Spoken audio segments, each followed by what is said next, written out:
Të nderuar televizionistë, mirëmbrëma, mirë se erdhët në programin Studio e Hapur. Unë jam Vasilit. Që nga shtuna e kaluar, Opozita ka tashmë një kryetar të ri, edhe pse mund të themi që është i njëjti kryetar, por i dal tani nga zgjedhjet e tjera pas humbjes që Partia Demokratike pësoi në zgjedhjet e kaluara, në zgjedhjet parlamentare. Do ndalemi të flasim sot pikërisht për zhvillimet brenda opozitës shqiptare në mënyrë të veçantë brenda Partisë Demokratike.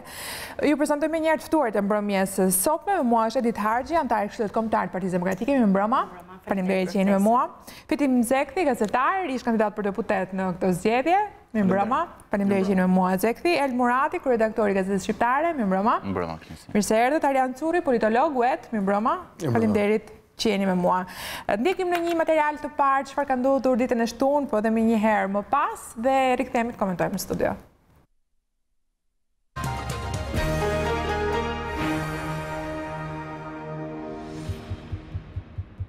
22 korriku rikonfirmoi Lulzim Bashën në krye të Partisë Demokratike. Më shumë se rizgjedhja e tij, ajo që ra në sy ishte shifra me të cilën Basha u rikonfirmua në bazë të parimit një antar një vot. 91% e antarësisë që mori pjesë në votim besuan sërish tek ai pavarësisht humbjes më të thellë në historinë e PD-s pas zgjedhjeve të vitit 1997. Kandidati i vetëm në garë, Eduard Selami, pavarësisht se gjatë fushatës theksoi se gara nuk ishte e barabartë, pas shpalljes së rezultatit, tha se kjo është demokracia dhe uroi Bashën për fitoren. Nga ana e tij vet Basha bëri thirrje për bashkim.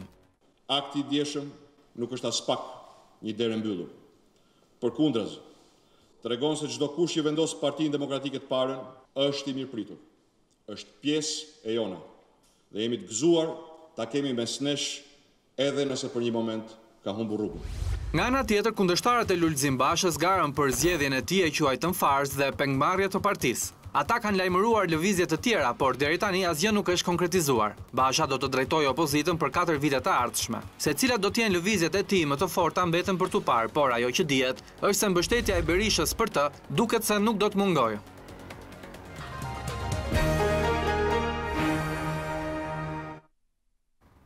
Harxhi, dua ta filloj me ju, pasi ju keni qenë në kritiket në fakt të kryetarit Basha, me njëherë pas humbjes, keni kërkuar dorëheqjen e tij etj. E prisnin këtë rezultat? Po, absolutisht po. Ishte rezultat shumë i pritshëm. Po pse? Që në fillim. Po nga shumë gjëra që ndodhen gjatë kësaj periudhe, para mos vendimi për dorëheqje. Dorëheqja ishte një akt moral. Nuk është thjesht çështje statuti a përmban, mund ta diskutojmë deri nesër çështjen e statutit, po është një akt moral.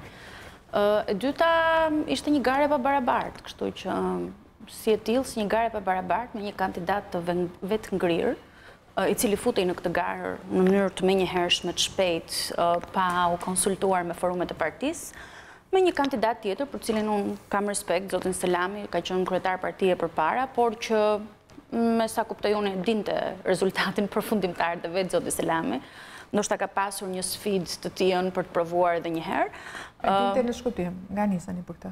Më falni? Thatë e dinte? E kuptonte, mendoj unë. Unë mendoj që e kuptonte që kështu do të ishte rezultati, se kjo ishte fare e thjeshtë për ta kuptuar çdo kush. Dhe zoti Selami nuk besoj se u fut për të fituar në këtë garë. Përse atëherë do të futet një kandidat në mos për të fituar një garë? Ndoshta ka pasur një sfidë personale, një sfidë me veten, një sfidë me Bashën. Për të fituar, pra? Po jo për të fituar, mund të ketë pasur edhe arsye të lidhura me ish kandidimin e tij në 2014-2015 më duket për sekretarit përgjithshëm. Mund të ketë pasur gjëra të ndryshme ose flisim për një pakt midis tij dhe zotit Basha. Jo, nuk flas për pakt. Unë nuk jam nga ato që mendoj që zoti Selami ka pasur pakt. Unë mendoj që zoti Selami ka jetuar 20 sa vite në Shtetet Bashkuara të Amerikës dhe është pak me atë sindromën amerikane që do t'i bëjë gjëra në një mënyrë më amerikane. Duke menduar ndoshta që dhe Amerika ka zbritur në Shqipëri, po që nuk është e tillë. Me gjithë respektin që kam për këtë, po mendoj që ai e kuptonte, mendoj unë që kjo ishte një garë që ishte pa barabartë, dhe ai e tha disa herë që ishte pa barabartë, po u fut në këtë garë. Por unë nuk mendoj që ka pasur një pakt midis tij dhe zotit Basha. Pra ishte për shkak të garës së pabarabartë ky rezultati i pritshëm. Absolutisht për shkak të garës së pabarabartë. Po si, patjetër ishte për shkak të garës së pabarabartë, ishte për shkak të gjithçka që kishte ndodhur në Partinë Demokratike gjatë asaj periudhe, duke filluar që nga përjetja listave tek humbja në zgjedhje, tek kërkesat e pabarabartë. Për çfarë keni fjalën? Se fushat zhvilluan të dy së bashku, bile në të njëjtat qytete. Nuk u bë debati i famshëm i kërkuar nga zoti Selami, po takime në bazë, ajsa koha la u bën, etj. Kjo do thotë që nuk ka ndikuar në bazën e demokratëve fakti që Basha humbi zgjedhjet etj. Aq shumë sa ju e mendoni. Gara nuk do të ishte në këtë formë nëse zoti Basha do kishte hyrë në këtë garë i dorëhequr, plotësisht e dorëhequr, mund ta kishte shtyr Rafatin për të krijuar pak më tepër besim tek të tjerët, tek gjithë ata të cilët mendonin që ai po i hynte një garë pa barabartë. Madje edhe tek ata demokratët cilët nuk votuan, sepse tashmë e dim që janë një përqindje e madhe demokratësh që nuk shkuan në votime, në këtë votim. Unë e quaj votim, nuk e quaj zgjedhje. Nuk i quaj zgjedhje këto. Kështu që kjo ishte një listat ishin problem, mënyra se si u zhvilluam, prania e mediave në këto takime, e shumë çështje të tjera që lidhen me demokracinë e brendshme një partie dhe me një garë ashtu siç duhet jetë. Për mua, unë për shembull vetë do të kisha pretenduar që zoti Basha kishte bërë atë që ka thënë shumë vite më parë, primare. Pse mos bëhej një primare po gjithmonë i lihet herës tjetër. Herës tjetër do të thotë mbas 4 vitesh të ardhshme, kur zoti Basha çofi dhe një humbje tjetër dhe pastaj 4 vite të tjera më vonë do thotë përsëri ndoshta do t'ia lejë herës tjetër, kështu që s'ka kuptim. Pyetja ime është kjo, atëherë ju çfarë mendoni se ka ndodhur? Baza Demokrate ka votuar në mënyrë inerciale për kryetarin që njohin, ka patur manipulim votash, çfarë, dakord një garë pa barabartë, por çfarë ka ndodhur realisht? E para mendoj që kishte një farsë elektorale, për faktin sepse nuk ishte garë e vërtet, një garë e vërtet i ka gjithë ato elementet cilat unë fola pak më parë. E dyta mendoj që demokratët e bojkotuan, e treta mendoj që numrat janë fryrë, madje unë i besoj shumë jo vetëm materialeve filmike ose edhe audio që qarkullojnë këto ditët e fundit nga komisionet ndryshme të degëve të Partisë Demokratike në rrethe, por i besoj shumë edhe gojdhonave të vetë komisionerëve të cilët kanë firmosur për të fryrë numrat nga 600 në 2000 etj. Këto janë normalisht raste që mund të shkonin fare kollaj gjyqësorit, po unë mendoj që politika nuk zgjidhet me gjyq. Është një, në fund fare është ai akti moral që vendos në politikë. Sidomos brenda një familje. Do rikthehemi të flasim. Zekti, pyetja është e njëjtë. A prisin rezultatin? Dhe çfarë mendoni për çka tha deri tani? Rezultati po, unë e prisja këtë rezultat, me thënë drejtën, sepse unë për fatë, si me thënë, isha dhe në terren në 2 takime që zhvilloi zoti Selami dhe zoti Basha në Dumrej, ndoqja takimet dhe vua re ndjeshmëritë e njerëzve në takim. Ndonë se zoti Selami zhvilloi një fushat shumë të mirë, tha gjëra që qëndrojnë në gjykimin tim, vija re që baza e partisë, antarësia e partisë ishte e tëra pas zotit Basha. Edhe vija re këtë gjë që baza e partisë nuk ndante të njëjtat mendime me kritikat e Bashës në lidhje me zgjedhjet. Pra pati një diskordancë të thellë midis gjërave që thanë kritikat dhe midis gjërave që mendonte baza e partisë, pra midis gjërave që mendonte antarësia e Partisë Demokratike. Unë nuk po duhet të përcjell emocione nga njerëzit, sepse nuk duhet ta shndroj në një vend ku vinë denoncime nga populli, po vërtet vija re tek baza e Partisë Demokratike në ato 2 takime që ishin në Elbasan, që ata kishin gati mërzitje të thellë me kritikat e zotit Basha për mënyrën se si ata adresuan çështjen. Pra në këtë kuptim rezultati pritej, sepse zoti Selami ishte një nga kritikat, sigurisht një kritik më i moderuar, një kritik që pranoi të futej në garë dhe nuk mund të them që nuk pritej rezultati pritej plotësisht. Pra zonja Harxhi tha që mbështetje plot Basha në ai që pashun ishte, unë mendoja që zoti Selami mund merret edhe më pak se sa ka marrë. Pra me shpashu në Elbasan, të paktën në Elbasan dhe në Belsh, pra me shpashu antarësinë të tërë antarësinë e partisë, sepse shkoa herët bëra dhe biseda me njerëzit, edhe për kërshërinë time për të kuptuar ku janë, edhe vija re domethënë që thosha ku do të gjej Selami sa do pak vota. Pra kështu se thoni ju atëherë pse nuk i fitoi zgjedhjet në Elbasan, po doja. Këta që kanë votuar janë antarësia e Partisë Demokratike, nuk janë populli i Elbasanit. Po them antarësia e Partisë Demokratike ishte e tëra pas zotit Basha. Nuk po them populli i Elbasanit. Populli i Elbasanit ka qasje, ka pikpamje, ka sjellje politike, preferenca të tjera. Në lidhje me atë që tha zonja Harxhi që zoti Selami e dinte humbjen, unë nuk e di ditën humbjen apo jo, unë di këtë gjë që zoti Selami zhvilloi një fushat serioze. Pra unë pa kur e kam dëgjuar, kam menduar që ai beson realisht që po bën një gard fort, edhe beson realisht që baza e partisë mund të mbështetet, pra mund shkoj pas gjërave që tha ai, pra mund ta shoh atë si një lider të mundshëm. U duk që nuk ka qenë kështu, por nuk besoj që zoti Selami kishte hyrë në garë për të humbur. Sa i takon këtyre akuzave për manipulime, për ku diun, unë them se janë të parëndësishme dhe edhe mund të ketë patur raste kur kanë futur 2 fleta apo 5 fleta, nuk e di, nuk do të hyj në këto diskutime sepse ajo sasi votuesi që ka dalë në zgjedhje dhe ai lloj rezultati nuk ka nevojë të diskutohet fare. Domethënë nëse ne do bëjmë tash telenovela që hyri një flet në Korçë, hyri një flet në Durrës, hyri një atje, dikush e kapi, dikush e filmoi, dikush e nxori, edhe është e mundur, po doni është një votim partie edhe unë po doja mund ta prodhoja skandal. Mund të thoshë dikujt merre, shko voto 2 herë edhe e filmoja sepse ishte e mundur, është një votim partie, nuk ka aty kontrolle si të ligjit elektoral shqiptar, ku nuk lejohet, ku nuk duhet, kjo nuk duhet. Pra ka është edhe fleta votimit vetë shumë e thjeshtë, pra nuk ka ato kodet e pra mund ta prodhosh pra si më thon një njerëz që voton 3 herë apo 5 herë, po dush. Po unë mendoj që kjo lloj shifre votuesish dhe ajo lloj diferencë 91% me 9% nuk ka kuptim të diskutojmë tash procesin, mendoj unë. Absolutisht jo, sepse ishte tamam si shifrat e kohës në Hoxhës. Po them pra do kishte pasur më tepër kujdes, ndoshta zoti Bashës ta nxirrte pak më tullet rezultatin për mos krijuar kaq shumë. Ajo që vura reon është kjo që ndjeshmëria e antarësisë Partisë Demokratike nuk përkonte askund me ndjeshmërinë e kritikave të zotit Bashës. Në të gjithë Shqipërinë ishte kjo zotë? Në zonat këto pashun në Elbasan. Sepse me sa di unë në Shkodër kanë dalë vetëm 600 vetë nga 2200 që është raportuar. Ka edhe diçka tjetër, po. Kjo është rëndësishme, do ta themi këtë gjë që Shqipëria ka një problem gjigant me partitë. Partitë e Shqipërisë kanë një numër antarësh të frikshëm. Partia Demokratike ka mbi 100.000, Partia Socialiste ka mbi 120.000. Këto janë të gjitha shira fiktive, janë marrinat partive shqiptare, sepse nuk kanë partitë kaq antar. Numri i antarëve në Shqipëri është shumë i vogël, është maksimumi është gjysma këtyre antarëve. Po çfarë do të gënjej sepse duhet fryrë. A di çfarë ndodh? Shkon një kryetar partie në një zonë, garon vetë ai, shton disa. Në një moment caktuar jemi në fushat, del dikush për shkakun ju e keni parë, zoti Meta thotë që u shtun 300 antarë të rinj për LSI-n në Ndrojq. Dile zonja të pallën Shkodër, 2000 antarë të rinj për PD në atje. Dile zoti Rama atje, dilte ku diun, gjithkush ka dalë dhe ka thënë që shtun kaq numrin e antarësisë. Bile zoti Rama vjet jo mend. Dole me një fushat me zotin Koço Vogëllim, të bëjmë 200.000 antarë, sa ishte erli. Pra të bëjmë 200.000 antarë Partisë Socialiste. Pra kjo është një marrëzi, sepse të fush emrin për lista është shumë e thjeshtë, pra të thosh numrin e antarëve në mënyrë fiktive është shumë e thjeshtë. Numri i antarëve real është i vogël dhe ka një krizë të thellë partive, jo vetëm në Shqipëri, në gjithë botën. Numri i antarëve të partive është shumë i vogël në botë, 0,2 deri në 24% e numrit votues është numri i antarëve të Partisë Laboriste, të Partisë Konservatore, të Partisë Socialiste në Francë, të Bashkimit Republikën në Francë, pa kudo në botë numri i antarëve është shumë i vogël, ne kemi një numër antarë partish gati, po themi 30%, 40% të trupës votuese. Është një çmenduri e vërtetë. Pra, nuk mund të themi që kanë dalë pak, kanë dalë ekstremisht shumë. Edhe ai sa kanë dalë do të jetë numri kulmi i antarëve real që ka një parti. Nuk është 120.000 antar partia tash. Nuk ka.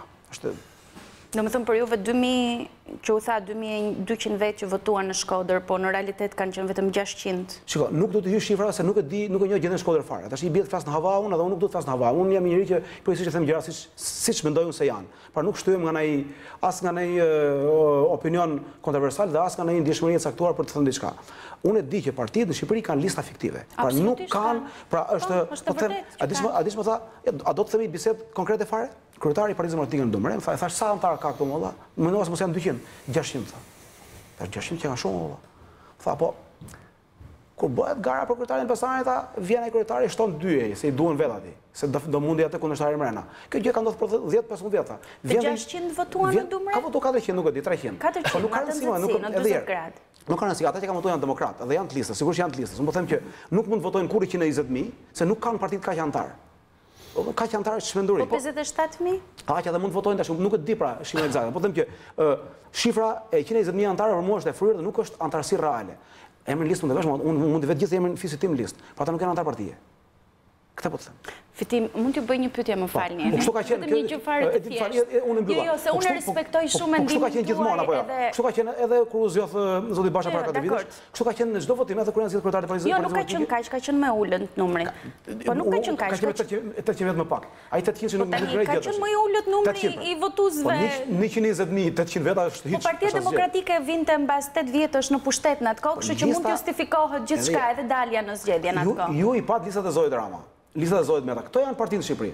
A le të kritikojmë partitë në Shqipëri? Listat. Unë po flas për situatën elektorale brenda Partisë Demokratike dhe vetëm një pyetje doja. Votimi ishte real tash, nuk kemi çaj kundërshtojmë aty votimi.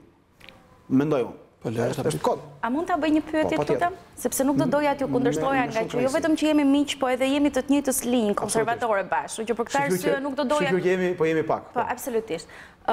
ju si nga kritikët kryesor të komunizmit që keni qenë në Shqipëri, si justifikoni 92%? Më thoni një parti perëndimore, nga partitë popullore europiane, apo dhe ato atlantike, për te Atlantikut që del një lider me 92%? Shiko, unë kuptoj që kjo ka shumë ngjyresa. A nuk ju duket një paradoks shumë i madh? Vetëm se ka diçka që edhe zonja Merkel, kur nuk ka rival përballë, aq merr.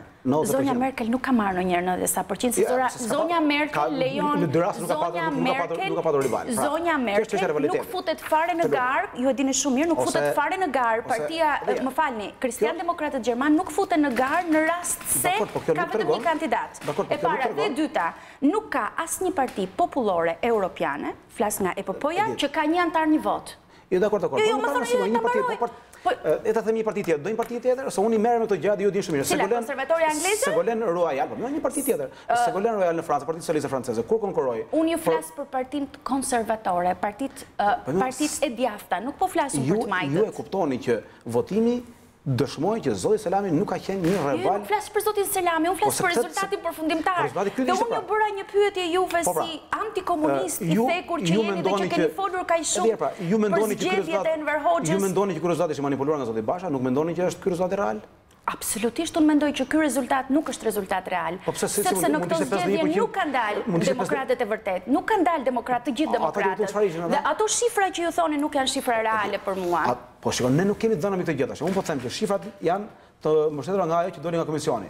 Komisioni ka votu, pra kanë nxjerrë lista zgjedhëse dhe njerëzit kanë votuar. Cili komision? Komisioni që nuk dha lista?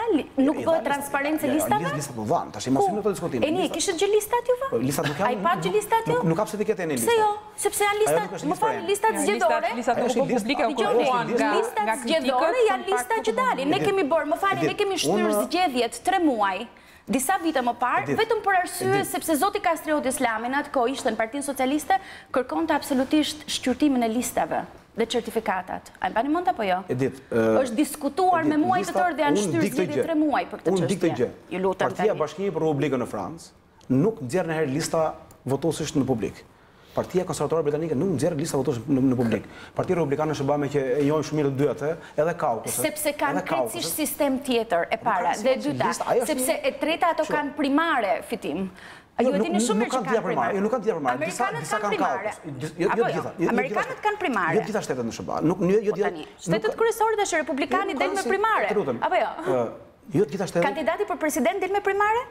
Po jo në gjitha shtetet, pra disa shtete nuk kanë primare. Unë po flas për SBA, nuk po flas për shtetet e caktuara. Nuk po flas për shtetet 48 Jo të gjitha shtetet në SBA kanë primare. Iowa për shembull nuk ka primare, Virginia nuk ka primare, Carolina nuk ka primare, disa kanë primare, disa kanë kaukus. Dhe ju e dini shumë mirë. Mua më vjen shumë mirë që jeni në pozicionin që më përshtetni dhe 92%.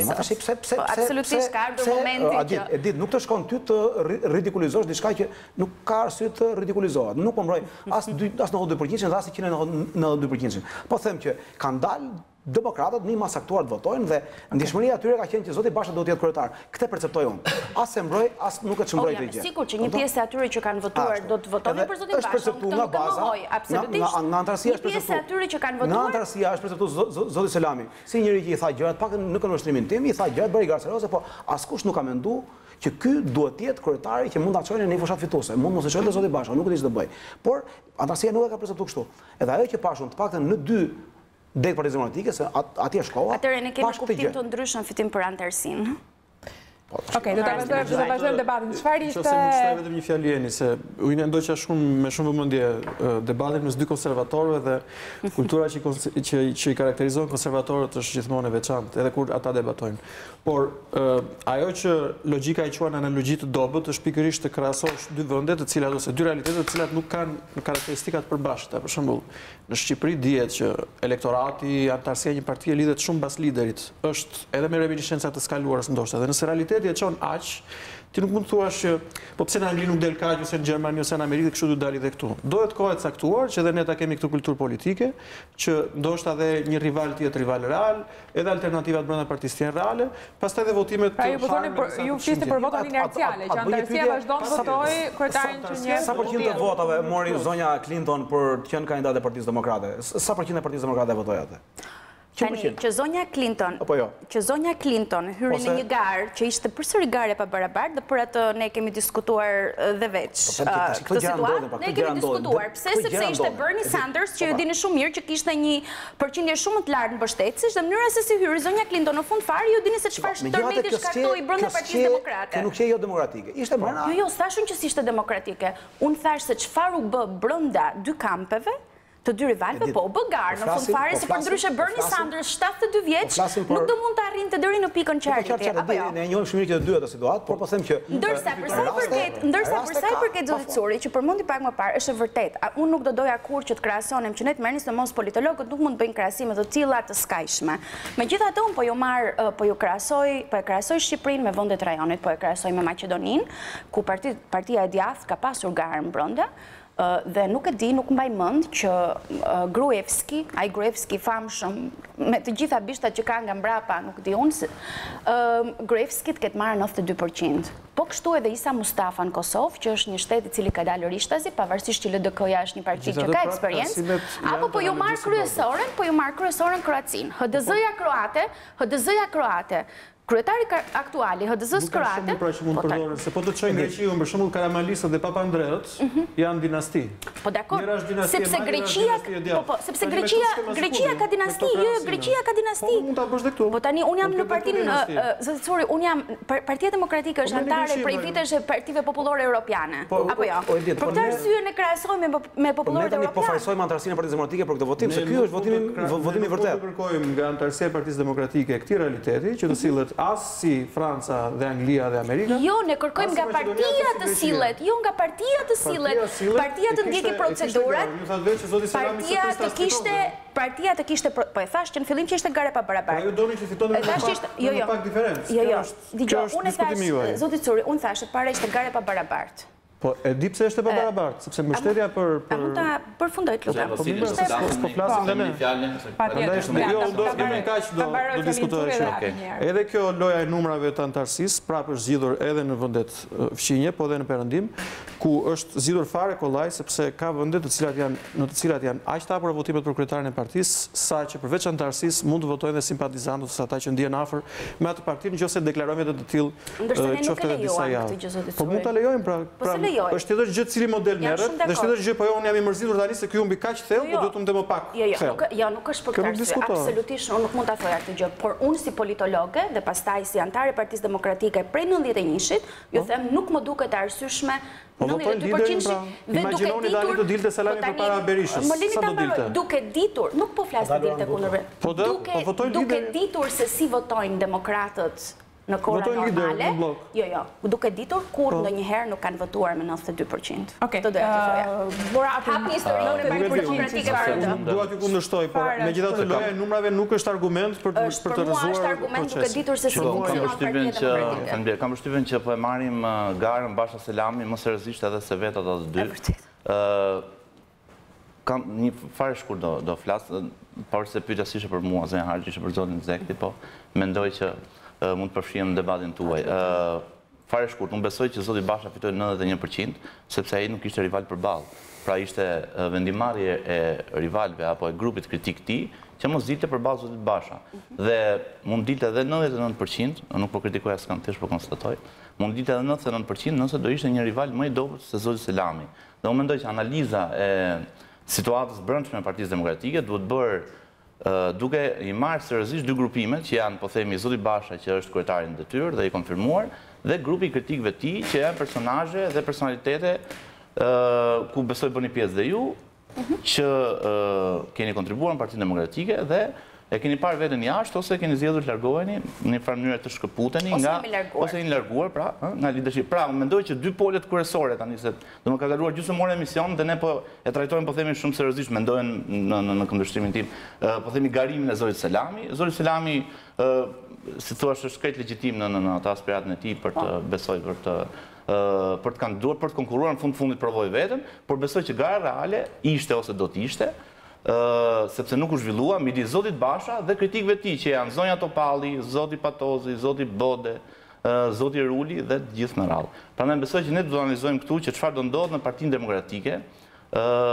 tani që po themi Këta personalitetet që unë përmenda nuk janë në parlament. Besoj që, si që tha, është vërtet që nuk qëllon shpesh që garat brenda partijake, por edhe, po themi, garat elektorale, betejat e përgjithshme, do më të zgjedhjet parlamentare ose zgjedhjet vendore të përfundojnë me 91%, po në rastin konkret ne patëm, po themi, një bojkot, patëm një vendimarrje nga ana e grupit kritik që të mos marrë pjesë në zgjedhje. Dhe kjo është, si thua, kjo është, po themi, besoj që mbi këtë duhet ngritur analiza. Kishte një lloj ambiguiteti në qëndrimin e zotit Patozi, për shembull, ka patur një herë u shpa kandidat, pastaj tërhoq, pastaj pati një lloj paqartësie, apo jo? Shiko, unë thash, respektoj zonin Selami, i cili edhe në kritikën e tij për zotin Basha ka qenë konsekuent, sepse ka dhënë shpesh intervista tek Zëri i Amerikës, por besoj që rrymën, tash po flas me zhargon, rrymën anti-Basha në Partinë Demokratike nuk e përfaqëson sigurisht zoti Selami, po e përfaqëson zonja Topalli dhe gjithë me radhë. Pse?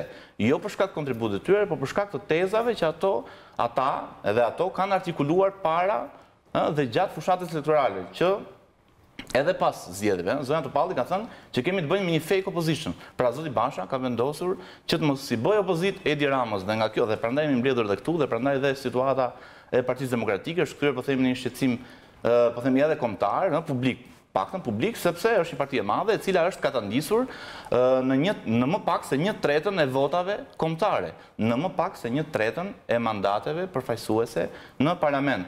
Dhe pavarësisht se miku im Fitim thotë që është fitore që Partia Demokratike ka marrë 450.000 vota pa bler asnjë votë, dhe jam dakord me të, unë i besoj gjithashtu edhe zotit Berisha, i cili tha që kjo është humbja më e thellë në historinë e Partisë Demokratike, dhe besoj që mbi këto fakte duhet ngritur edhe analiza. Pra, unë nuk qëllon shpesh të jem në mendje me zonën Topalli, por për sa i përket deklaratës së saj që kishim të bënim dhe kemi të bëjmë edhe sot kësaj dite me një fake opposition.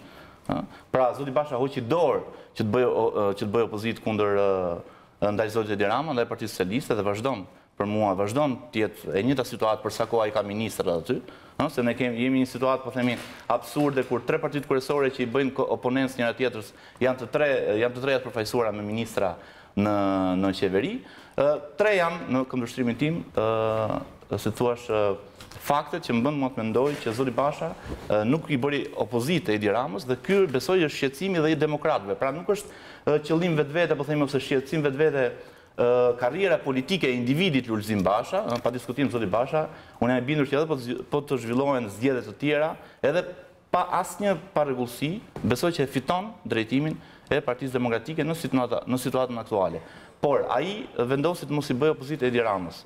Nuk përmendja shashin gjatë fushatës elektorale, nuk përmendja rastet e dokumentuara me fotografi dhe video të shitblerjes të votës nga ana e mazhorancës, nga ana e të majtëve, nuk përmendja rastet e dhunimit të militantëve të Partisë Demokratike, dhe vetëm unë di disa që jam gazetar, por pa diskutim që Partia Demokratike ka evidencat e veta, nuk përmendi korrupsionin qeveritar, nuk i bën presion, po themi, institucioneve drejtësisë për ta luftuar këtë korrupsion qeveritar gjithmonë nëse ka, se këtu nuk flitet për monopole, nuk flitet për korrupsion, nuk flitet, ose flitet për shembull për korrupsion të prokurorëve dhe gjyqtarëve. Po korrupsion qeveritar ka në këtë vend, apo jemi vendi i parë në botë për antikorrupsionin?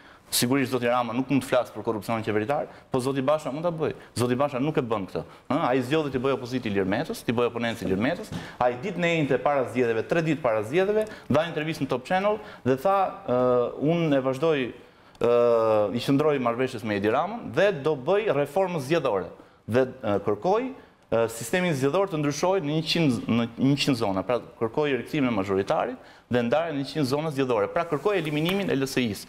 Ky ndryshim targeti, po themi, që nga koha e Çadrës, për mua kërkon analizë dhe kërkon transparencë. Duhet dalë leadershipi i Partisë Demokratike, që është krejt legjitimun e përsëris, dhe të thotë çfarë ka ndodhur në ato takim me zotin Rama dhe çfarë parashikon ky takim, pjesa e padukshme. Se zoti Rama në fjalimin e parë mbas fitores tha që busulla jonë orientuese duhet marrëveshja 18 majit. Tani demokratët kanë të drejtë të dinë cila është kjo marrëveshje. Ka konfirmuar sipas teje? 91%, shiko, në mos 91 ka patur paragullësi edhe dokumentuara me video në Korçë, në Shkodër dhe në Vlorë. Se mos të kritikën që pse grupi anti-Bashat mos i bënte opozitë brenda Bashës, brenda sistemit, brenda zgjedhjeve. Se ne themi pse Basha si bën opozitë qeverisë. Okej. Absolutisht.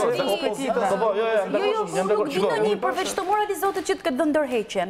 Vazhdojnë akoma të bëjnë opozitë brenda partisë. Sepse ishte gare pa barabartë. Dakor me ty. Unë jam absolutisht gare pa barabartë. Absolutisht për mua e pa Jo zotri duhet më fal, jo, nuk është mbështetja. Jo, nuk është mbështetja. Jep dorëheqjen. Me që më pyeti zotria. Tani unë nuk kam kritika vetëm për Lulzim Bashën, kam dhe për grupin jam partisë atij që pastaj pyetën. Faleminderit. E kuptova pyetën dhe jam komplet dakord me insinuatën tënde që pyetja me insinuatë nuk është e njëjta gjë. Okej, pyetën tonë. Grupi i kundërshtar i Zotit Basha mendoj që duhet, po themi, tezat ose ligjërinë e vet politik ose aksionin e vet mos ta frenonte, le të themi, në një analizë, sepse ato që konstatuam ne këtu, po themi, i kanë konstatuar dhe këto eksponent, po themi, të grupit anti-Basha, por në fakt nuk duhet të frenonte këtu, duhet ta përkthente, le të themi, këtë aksion ose këtë frym gjithmonë se ka, duhet nxirrte pra një kandidat pavarësisht, po themi, pretendime për garë pa barabartë. Unë jam dakord edhe me këtë që lista nuk u bë publike, nuk u dha rivalëve e tjerë. Nuk bëhet duke marrë lesër për dritaret e partisë opozitarizmi anti-Bashës. As nuk bëhet duke i thënë ne të marrim me zvarr dhe të nxjerrim përjashtë. As nuk bëhet gratë e PD-s pjellin nga 2 në 3. Ka thënë personazhe dorës 2 dhe dorës 3. Po janë të dorës parë gjitha ato. Pa edhe Zoti Basha futu brenda sistemit. Shiko, edhe Zoti Basha thonë nxjerr për lecka që sa mirë xhafet ato. Gabim ka bërë. Edhe i tha dhe Edi Ramës do të hedhim lan tani. Shumë gabim ka bërë. Kjo është retorikë politike, mos u merr me ato tash. Nuk ka lidhje të dy palët do bëjnë demokracia brenda partisë e forcon dhe e bën më të shëndetshme një parti. Tash ti nuk mund të thuash unë se lë të futem në celi. Ti nuk mund të thuash jep dorëheqjen sepse kështu dua unë. 3 ditë apo 3 javë para se të mbaroj mandatin. Se kështu thotë atë ka thënë Zoti Basha, Zoti Xhafi, nuk ka asnjë Silbi ky një deklaratë. Dorëheqja është akt moral për këtë arsye. Dorëheqja këtu 3 javë para se të mbaroj mandatin. Humbja është humbja më e madhe që ka pasur Partia Demokratike në 27 vjet. Dorëheqja për ju ishte mos kandido më. Kjo ishte barazia për ju. Jo më nuk është mes mandati ai në fund të mandatit. Në momentin më falni, ai keni lexuar statutet e partive popullore evropiane që më thonin që nuk do të krahasohet. Atëherë shifeni me shumë kujdes. Dorëheqja në shumë prej tyre parashikohet mbas një humbje kaq të thellë. Më falni, nuk shkojmë me popën. Po them pra statuti PD-s, në statut brenda aktin e dorëheqjes nuk e ka si akt. Për arsye sepse ky statut është kaluar në vitin mbas vitit 2013, në 2014-ën. Kur Zoti Basha ishte kryetar në atë kohë. A e kuptoni? E kuptoj. Dhe dorëheqja me një humbje, kur mungojnë 230.000 vota, kur Partia Demokratike ka psuar humbjen më të thellë në historinë e saj, që për mua është një humbje tragjike për atë parti. Pra e detyron në statuti apo jo? Por zotri më falni, unë po ju them dorëheqja dhe ju e dini si politolog, dorëheqja nuk është gjithmonë statutore. Dorëheqja, po natyrisht që është morale. Bëri një lloj dorëheqja ai, po e çuajti ngrirje. David Cameron u largua ditën e nesërme. E bëri një lloj dorëheqje pra? Çfarë është kjo dorëheqje? Nuk ka një lloj dorëheqje. Dorëheqja ose është dorëheqje ose nuk është dorëheqje. Zgjedhja është, jo, nuk kërkoj njëri dorëheqje të parevokueshme. Natyrisht do ishte në të mirën e tij që ta bënte të parevokueshme. Sepse ishte vetëm në mënyrë që do të ishte më e mirë për të ta bënte në mënyrë të parevokueshme, të hapte garën për të tjerë dhe të hapte partinë dhe të bashkonte partinë atë rast, sepse kjo që ka ndodhur është ka ndodhur për çfarë partisë. Ndërsa situata që është krijuar, më vjen keq t'ju them, por gjithçka që ka ndodhur është në kundërshtim me statutin. Dhe kur flet për statutin, nuk flitet vetëm për nenet e statutit, fletet për shkelje procedurash. Se mund të marr nenet të caktuara të statutit se si janë shkelur procedurat. Ka pasur një aty nuk e dinte statutin? Jo, po ja u them, ka dalë grupi që ju i thoni anti-Basha, nuk është grupi anti-Basha. Ky është grupi i cili kërkon bashkimin e PD-s. Nuk është grupi anti-Basha. Nuk është problemi atë. Por ai grup ka dalë dhe ka qenë unanimisht në një mendje që janë shkelur procedurat. Cilat janë procedurat? Në një zgjedhje futesh me një kod elektoral. A i dini ju në bazë të statutit partisë, kodin elektoral partisë, përpara zgjedhjes duhet ta kaloj Këshilli Kombëtar. Po ju them, po ju shpjegoj. Është neni caktuar. Ditë kryesia i mori vendimet dhe vendimet i mori kryesia janë statutare. Më fal.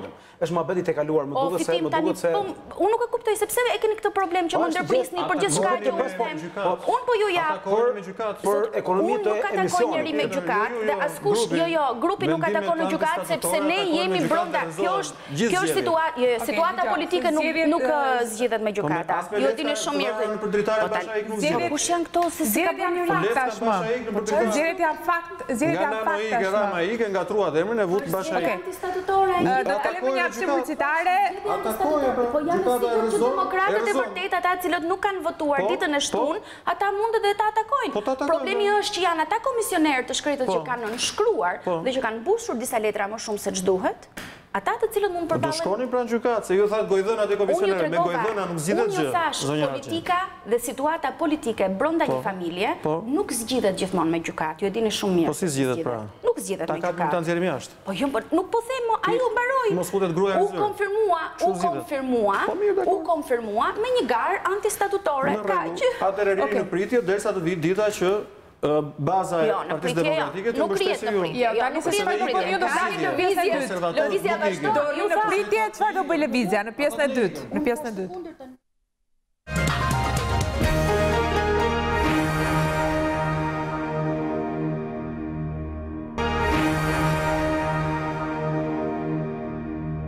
Rikthehemi në transmetimin drejt për drejt nderuar televizionistë, po flasim tashmë për opozitën e dytë të Lulzim Bashës. Zekthi, pyetja që kisha për ty është pikërisht kjo. Mendoni që do ndryshojë diçka në rezultat nëse kritikët e Bashës, tipi Topalli, Patozi apo Imami, dikush tjetër do kishte kandiduar përballë tij, do kishte ndryshuar rezultati? Sigurisht që ata do merren më shumë se sa mori zoti Selami, që nuk mund të diskutohet fare. Ai që tha Erli është e vërtetë që kundërshtarët real të zotit Basha nuk kishin garë.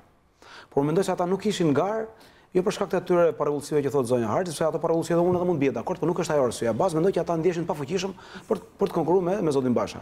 Por padyshim që ata janë kundërshtarët real, brenda partisë ata aprojsojnë një mënyrë tjetër mendore, një qasje tjetër mendore, një emocion tjetër, një ndihmëri tjetër, edhe ata janë kundërshtarët real. Pra do kishin rezultat padyshim më të mirë. Unë tash nuk do të bëj prognoza fitonin apo humnin, sepse them këto gjëra nuk po hyn në këto diskutime, por do kishin një rezultat tjetër. Unë e thash, ndjeshmëria në bazë, të paktën ato vende që pashun, ishte pro zotit Basha, sepse ata mendonin që mënyra se si kritikët ju qasën këtij debati, mënyra se si kritikët kërkonin largimin e zotit Basha, mënyra se si kritikët shpjegojnë rezultatin e zgjedhjeve, nuk ishte ajo që mendonte baza antarësia. Antarësia mendonte që e vërteta është ndryshe, kritikët janë shumë larg vërtetës dhe Basha është më afër vërtetës, paktën sipas antarësisë ose sipas asaj që unë pash. Ky është mendimi im në lidhje me kritikët. Edhe ka edhe diçka tjetër që do ta them. Unë disa nga kritikët zotit Basha, si me thani du fort, i kam miq disa nga ata, nuk po përmend emra, shumë zotin Imami unë e kam mik, kam vlerësim për zotin Imami, po edhe të tjerë, edhe nuk është do të përdor në një gjuhë ndaj tyre, se nuk jam në një njëri që kam në një tagër për përdor në një gjuhë caktuar ndaj tyre, por më do ta them që mënyra se si e shtruan debatin, kritika e zotit Basha ishte për mua gati e turpshme, domethënë. Debat me terma të tillë që partia e Kunatit, i e porta Kunati, Basha e kontrollon gruaja, Basha është qenë i rrahur, zona Topalli tha që Basha nuk ka fuqi as të turprohet, zoti Ruli tha që duhet marrim Shkopin dhe të shkojmë në tempull dhe të rrëzojmë të korruptuarit dhe zullumqtarët, ashtu siç bëri Krishti. Pra, kjo lloj gjuhe. Patozi thoshte mos ortrim. Patozi thoshte edhe gjëra të tjera, nuk çele, nuk o lulëzimi thoshte edhe vjen edhe një aty për ta tall. Pra, ti nuk çele, nuk ndrite, nuk lulëzove, nuk do lulëzosh asnjëherë. Kjo mënyrë e të shtruarit debatit nga kritika e zotit Basha ishte e neveritshme dhe tregonte që ata nuk kishin asnjë objeksion real politikës së zotit Basha, por kishin objeksione të inatit personal. Edhe kjo ishte për mua dramatike dhe baza, njerëzit në bazë, sepse njerëzit në bazë janë njerëz hallëxhia, njerëz thjesht, janë antar partisë demokratike që duan parti demokratike, nuk mund ta kuptojnë dot që dikush të kërkojë të bëhet kryetar partie duke përdorur këtë lloj gjuhe. Më duhet ta them të gjë. Jo të gjithë, disa prej tyre. Sigurisht, unë nuk djova zotin Alizot e zotin Harxhi. Në fundit fare që hodhi ftimi, besoj se është shumë e freskët fushata elektorale në Shtetet Bashkuara të Amerikës.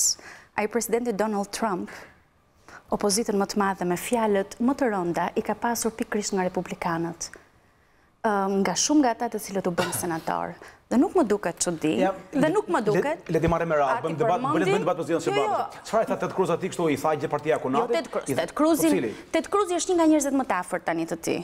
Të filloj nga John McCain i pari. I cili fatkeqësisht ka pasur probleme të tjera. I tha partia Konatit, i tha që ti skëtor që të s'ke fuqi që të turprohesh. Fitim, nëse ju do vazhdoni të ndërprisni çdo fjalë që unë them, atëherë është e kohë që unë të vazhdoj. Më falni, atëherë është e kohë që unë e vazhdoj këtë. Unë ju jap argument, ju dhe thoni çfarë bë. Tani, unë dyshoj që ju keni filluar këshilltari zotit Basha në këtë mënyrë, se s'ka mundësi tjetër. Unë nuk kam parë një njerëz kaq fervent, kaq zjarrt në Për shembull, dhe për që kanë gabim dhe amerikanët. Po mund ta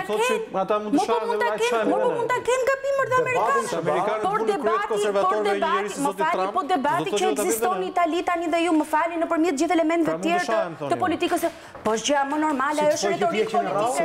Po është retorikë politike, gjithë tani dhe ju më vjen keq. Kjo nuk është retorikë nga Selia. Është normale. Politik të politikanëve, jo gjuhën. Bile mendoj që kjo është truk, domethënë, për të devijuar debatin nga tema kryesore, nuk e kam me mikun tim fitim.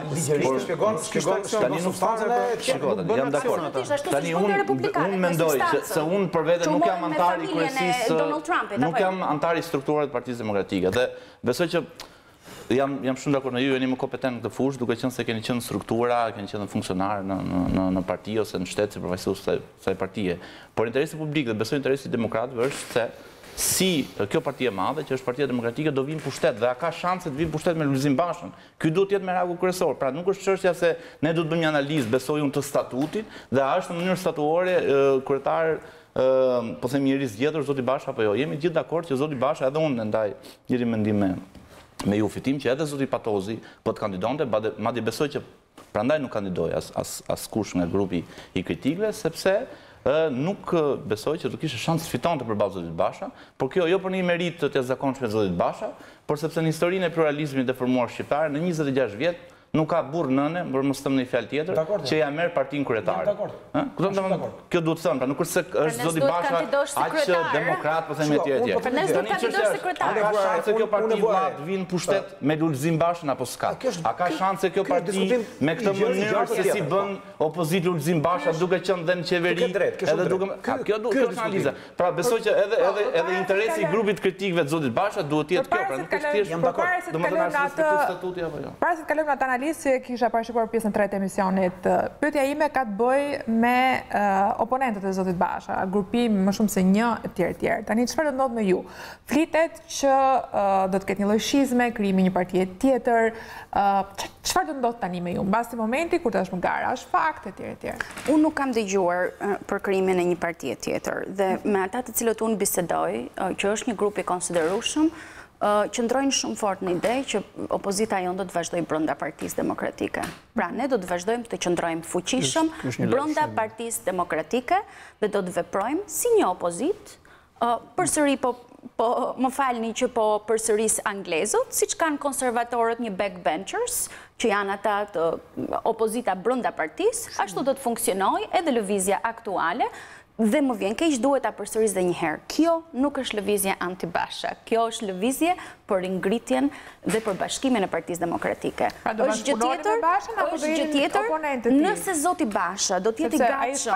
Jo, nëse zoti Basha do të jetë i gatshëm që pavarësisht zgjedhjes antistatutore dhe mungesës së legitimitetit të zgjedhjes së tij, nuk po flas ligjore. Ligjore është gjë tjetër. Po, zgjedhja është ligjore, por jo legjitime në këtë rast. Nëse ai do të jetë i gatshëm që ti përgjigjet kërkesave të gjitha palëve brenda Partisë Demokratike për çështje të ndryshme statutore ose siç tha zoti Curi përpara, që të ngrihen çështje për listat apo për Këshillin Kombëtar apo për mbledhjen e forumeve apo për bërjen e analizës, sepse kjo analizë për të cilën flet zoti Murati është një analizë që ne kemi kërkuar të bëhet brenda forumeve. Nëse ai i përgjigjet kësaj, natyrisht do të bashkëpunohet. Të jemi realist, tani ka një grup parlamentar që Basha ka zgjedhur vet. Po. Nuk besoj se kanë atë asnjë prej kritikëve.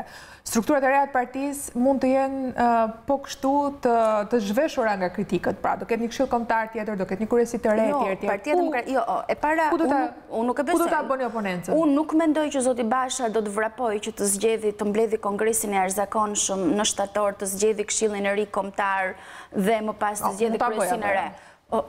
I ka bërë të gjitha, mund ta bëj dhe këtë është. Jo, e kanë fjalën. Pa diskutueshme, të gjitha i ka bërë dhe kjo mund ndodhi. As nuk mund vjet ndryshime dhe kjo. Por unë nuk e besoj që mund ta arrijë deri aty, sepse mendoj që Partia Demokratike ka një lloj kohezioni në fund fare dhe unë Kokdhima kemi eksperiencën e tjerëve. Kokdhima tha do luftoj brenda partisë, por në fakt nuk po e bën. Blushi tha do luftoj brenda partisë, por në fakt nuk po e bën. Kjo lufta brenda partisë nuk ka funksionuar deri tani. Jo luftë. Oponent, ju quajeni çfarë të doni. Unë personalisht flas këtu në emrin tim, nuk di se çfarë bëjnë të tjerët, unë do të vazhdoj të funksionojnë brenda strukturave të Partisë Demokratike.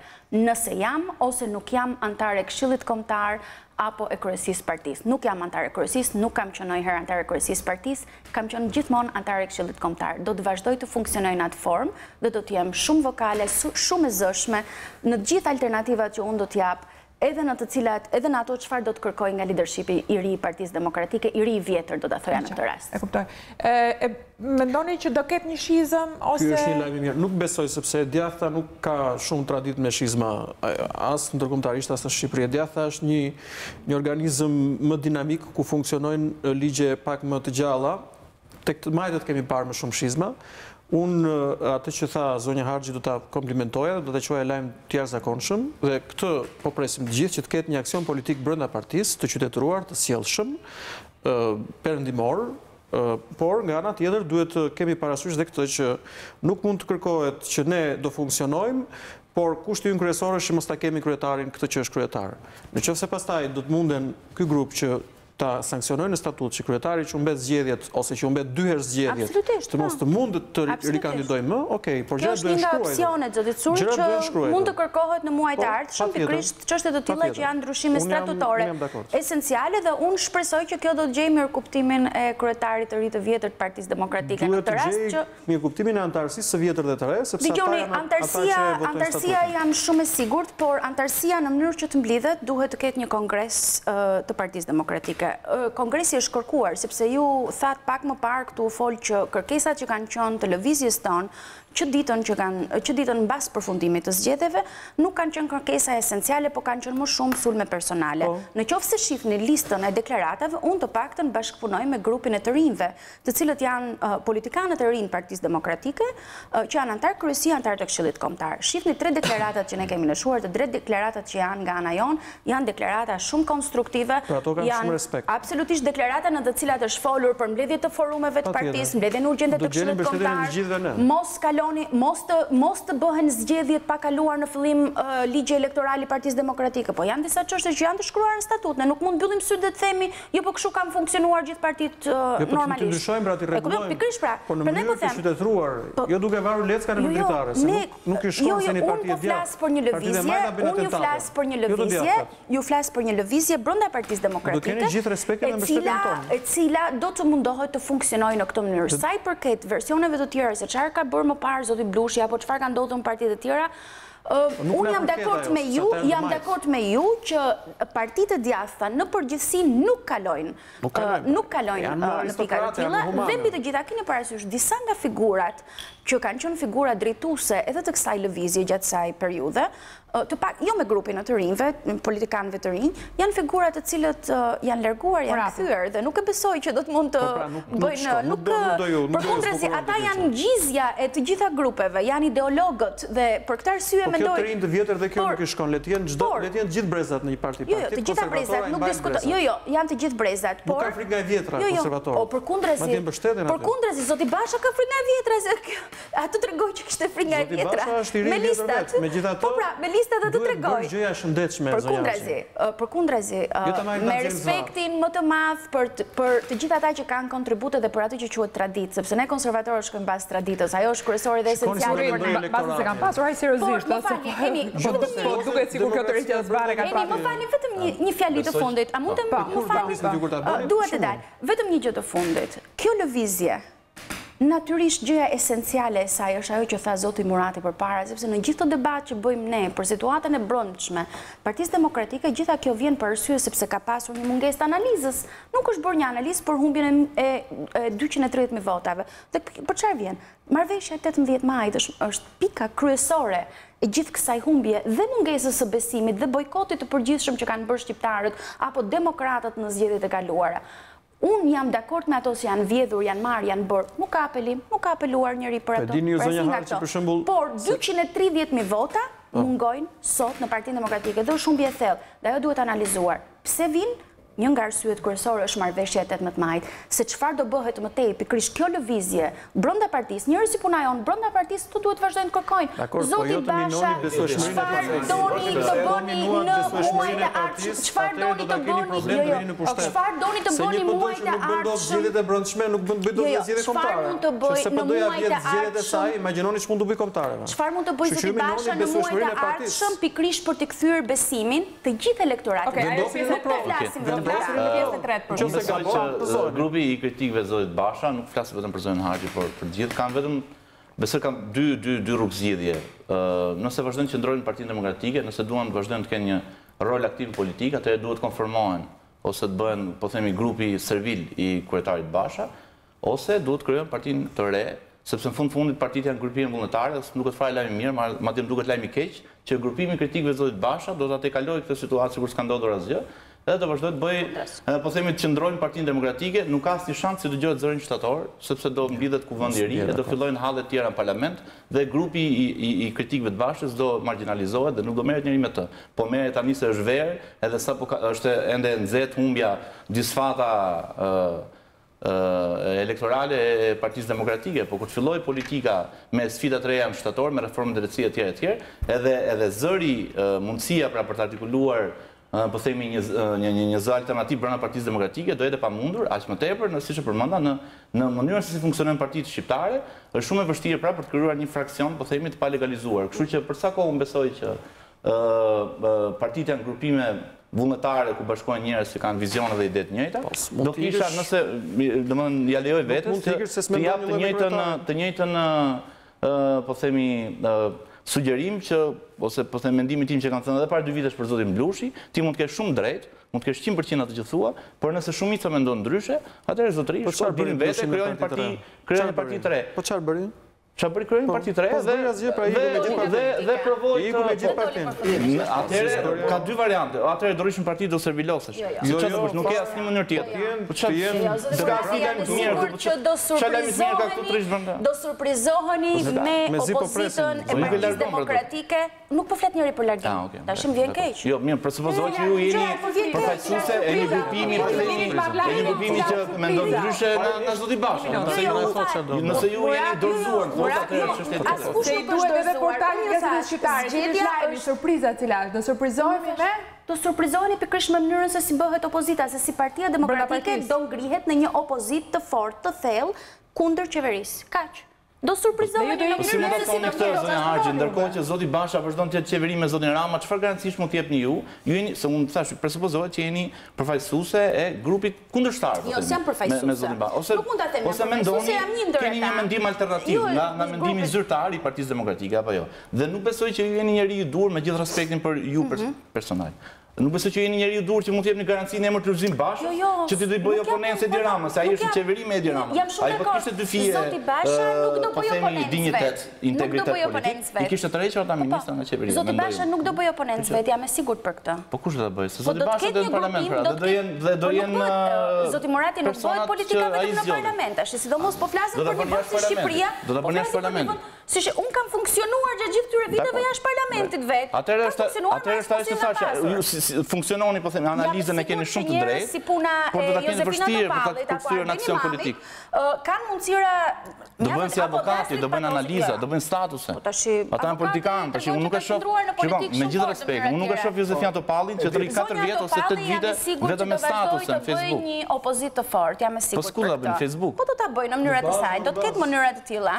Unë besoj që një zgjidhje do ishte krijimi i partisë dhe kjo nuk është të thënë që të jetë negative kjo për djatën ose për Partinë Demokratike. Nuk e besoj që mund të ketë një parti të re brenda partisë, jashtë Partisë Demokratike, nuk ka një lëvizje të re.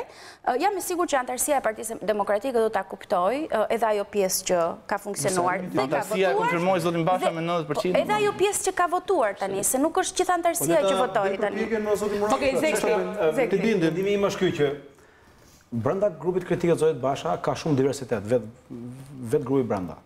Brenda grupit unë për disa njerëz nuk kam asnjë respekt aty, sepse janë njerëz që nuk kanë dëshmuar gjatë këtyre viteve që kanë qenë në parlament apo në qeveri në integritet të madh personal apo moral edhe jo më politik, aty ka njerëz që nuk marrin mend të kenë artikuluar një ide politike apo të kenë një pikpamje politike, bile ka njerëz që flasin dhe jetojnë gjithë ditën si të majt. Tash mos e varti çarçafin fitim, se drejt tani po kritikonit grupin anti-Basha që brenda grupit, por brenda grupit ka njerëz shumë serioz që unë i vlerësoj shumë, që ka njerëz që kanë artikuluar ide, njerëz që kanë kontribuar në qeveri edhe në parlament me radhë. Edhe gjithsesi prej tyre do mendoj unë të paktën. Pra paktën politika në këtë mënyrë funksionon. Nëse do përpiqet të sillet si i djathtë dhe veprojë si i djathtë, duke qenë lojal me vendimet e partisë, sepse pa lojalitet nuk mund të ketë parti, nuk mund të ketë organizim. Pra lojaliteti është kushti themelor bazë. Dyja me sa di unë, paktën sipas shumë politologëve, tiparet bazë që ndjek njeriu politik, durimi dhe lojaliteti. Lojalitet ndaj kryetarit, fitim, unë jam dakord. Ndaj vendime. Dhe unë jam dakord që mund të ketë rehabilituar. Fitim. Vendime deri tani u tha që vendimet me partitë në Shqipëri janë parti kryetar. Nëse partia jam dakord, patjetër. Dhe unë jam i bindur që një pjesë do vazhdojnë të jenë lojal, nëse partia mund ndaj kryetarit, por çështja është thjesht ndaj lojalitet ndaj vendimeve, nuk mund të sabotohet vendimet. Më falni, në qoftë se zoti Basha vendos me grupin parlamentar që të vazhdojë qeverisjen me zotin Rama, jam e sigurt që për këtë ju nuk do kërkoni lojalitet nga unë, apo nga të gjitha ata të cilët mendojnë që është deformuar platforma ideologjike e Partisë Demokratike, apo jo? Gjatë gjithë kohës që ka folur nuk do ndërprerova pasi më kritikova thënë që po më ndërpret. Edhe po ta kesh vërejtë. Po bëjmë debat tani edhe morologjet. Duhet ta them këtë gjë. Pra, grupi është shumë divers. Brenda grupit ka njerëz shumë serioz, të cilët unë besoj do jenë lojal, ndërrojnë identitetin e tyre, ndërrojnë pikpamjet e tyre, sepse shumë mirë që kanë ato pikpamje, jo ai thafërta me gjithkënd në parti, por do jenë lojale dhe do jenë aty, do jenë vlerë e Partisë Demokratike, mendoj unë. Lojale dhe partisë, natyrisht. Po sigurisht, do normal. Njerëz do të jenë lojal. Shiko, mund ta kritikosh vendin, por do jesh lojal me vendimin. Jo, ndaj partisë, jo vendimit. Partia nuk është vendim. Po do marr vendime ajo. Jo, partia nuk është, po nuk i merr partia vendime. Deri tani kryetari ka marr vendimet. Nuk ka pasur vendime në parti. Mano, për zotin me këtë gjë do kapim tash. Po jo do kapim gjithsesi. Ata që nuk do jenë lojal. Po do kapim sepse nuk është zbatuar, nuk janë zbatuar procedurat, tani më vjen keq. Të lutem.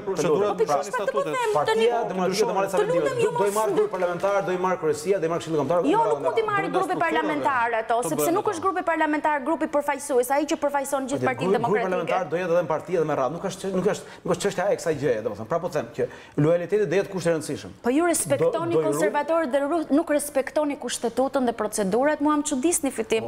Se ju përderisa thoni jam konservator, gjëja e parë një konservatori është respektimi i kushtetutës, që është statuti në këtë rast. Nuk kam as drejt bëj një debat. Ai keni lexuar statutin e Partisë Demokratike? Do të rikthehemi se kemi bërë disa herë në studio debatin mbi statutin dhe është pak teknik. Nuk kam as drejt bëj debat nen për ne dhe pikë për presje për statutin. Un kam një dashuri të thellë për mënyrën si lexohet ligji. Zbatojeni për? Jam po them një studios i kësaj pune, por nuk ka nevojë të hyjmë në këto diskutime tash në lidhje me frymën e kushtetutës apo frymën e statutit. Apo me çfarë është kontekstualizmi? Kishit shkruar më efektiv para 2 javësh pikërisht çështën e statutit, kishit shkruar dhe shi e mahoni. Zgjedhjet kanë mbaruar, zoti Basha është kryetar dhe nëse nuk do ta pranojmë këtë realitet, jemi duke fol kot. Kjo është e para, mendoj unë. Do përpiqemi si konservator me që po e themi vazhdimisht të gjë, që të kuptojmë që ky është realiteti edhe të bëjmë përpara. Dhe që Partia Demokratike është deformuar ideologjikisht. A jemi dakord me këtë? Kjo gjë nuk bëhet duke emocionuar realitetin. A jemi dakord apo jo, ne të dy? A jemi dakord me këtë që është deformuar ideologjikisht? Unë mendoj se jo. Çfarë do të ndodhë në shtator? Çfarë do të bëjë Lulzim Basha? Do të jetë pjesë e një koalicioni të madh, do të bojkotojë parlamentin, cilat do të jenë aksionet politike, më njëherë pas hapësirës publicitare. Absolutisht.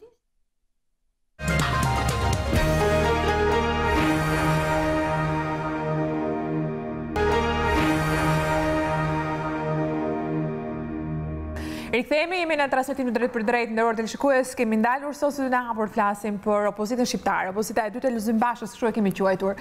Në fakt ishte ndërparë që ndërfute idenë për të bërë analizën se çdo ndodhi më pas, apo jo, Morati? Tani, kjo mbetet është dileme madhe, jo thjesht atë do jetë në qeveri apo jo, por mënyra se si do bëj opozitën zoti Basha. Si ka ndërmend ta bëjë, do vazhdoj me atë, po themi, atë që lart kuptohet gjatë fushatës elektorale që ka synim për të asgjësuar apo për të kurrë LSI-n, apo do bëj, po themi, përballje me atë që është kryeministri i vendit, se presupozohet që zoti Basha është kryeministri në hije. Pra, koalicioni i madh apo jo, unë për vete përjashtoj, domethënë sinjalet që kemi, nuk besoj që do të ketë një bashkëqeverisje midis Partisë Socialiste dhe Partisë Demokratike, por mund të ketë pa diskutim një bashkëpunim. Pra, formalisht Partia Demokratike mund të rrinë opozitë, por mund të ketë përfaqësues të saj, mund të ketë benefite tjera, domethënë një lloj situate ambige ose e paqartë siç është tani. Ose siç ishte në fushatë elektorale, që ishte një situatë atipike. Zoti Rama ishte në pushtet 4 vjet dhe doli në fushatë elektorale me një tezë opozitare që thoshte më jepni timonin. Apo jo mbani mend, ndërkohë që timonin e kishte, çfarë timoni kërkon kur timonin e ke. Zoti Meta, po kështu, një gjuhë mjaft ashpër, Lëvizja Socialiste për Integrim kundër Zotit Rama, ndërkohë që ishte në qeveri. Po kështu edhe Zoti Basha, ishte edhe në qeveri, futi edhe ministrat, bënte edhe opozit. Pra të tre ishin në qeveri, të tre bën opozit njëri tjetër dhe ishte situatë e paqartë. Dhe në momentin që krijohet kjo situatë e paqartë, pra që partitë kryesore janë në qeveri, janë në pushtet, atëherë edhe elektorati çorientohet. Dhe elektorati çorientohet. Nëse unë dua të votoj qeverin, unë nuk kam se votoj zotin Basha që të më fusi mua drejtorin e hipotekës dhe drejtorin e USHE-s, unë akoma edhe sot e kësaj dite nuk kuptoj ç'i donte, dhe çfarë garantuan ata në 23 qershor kur ishte. Megjithatë, besoj që nëse do duhet votoj qeverinë, unë votoj Edi Ramën. Nëse do duhet votoj opozitën, këtë do votoj, opozitën, falni. Ta zëm se unë jam një individ, një qytetar i paangazhuar, nuk jam antar partie, se këtu u fol shumë për organizimin e brendshëm partisë, por duhet votoj kundër kësaj qeverie, sepse dua ta ndryshoj, dua rotacionin. Këtë votoj. Ishte shumë e vështirë për ta kuptuar diferencën në zgjedhjet e kaluara, sepse ishte e paqartë kush do ishte në qeveri dhe kush do ishte në opozitë. Ju e mbani mend, zoti Basha përjashton dhe thoshte jo, me LSI nuk bëj koalicion, edhe ai foli si zoti Rama dhe e sulmoi Lëvizjen Socialiste për Integrim, më shumë se vetë Edi Rama. U detyrua Sali Berisha një javë para zgjedhjeve, doli intervistë në ABC dhe në një farë mënyrë e korrigjoi shënjestrën, tha jo se ne duam pushtetin dhe synojmë, po themi, karrigen e kryeministrit, dhe tha që sulmet e Partisë Demokratike, po themi, ose opozicioni duhet drejtohej ka zoti Rama dhe jo nga zoti Meta. Prandaj mendoj që zoti Basha duhet bëj, po themi, një analizë brendshme dhe besoj që duhet të dëgjojë edhe zërin e qytetarëve e demokratëve tjerë. Unë nuk besoj që nëse tani se po futem unë te statuti i partisë, nëse zoti Basha do ta kishte pyetur kryesin, grupin parlamentar ose këshillin kombëtar të Partisë Demokratike, a doni ju të marrim ne 4 muaj drejtorin e USHE-s, të hipotekës dhe të burgjeve, nuk besoj që forumet e Partisë Demokratike do kishin thënë po. Ky ishte një vendim personal i zotit Basha, ashtu siç ishte Çadra, që tha unë do ta djegim Fatmir Xhafën, nuk do e lejojmë zotin zgjedhje me Edi Ramën, nuk ka etj. Ishte vendim personal, po themi, opozita e fortë, madje u kritikua edhe për këtë, domethënë për një gjuhë të ashpër etj.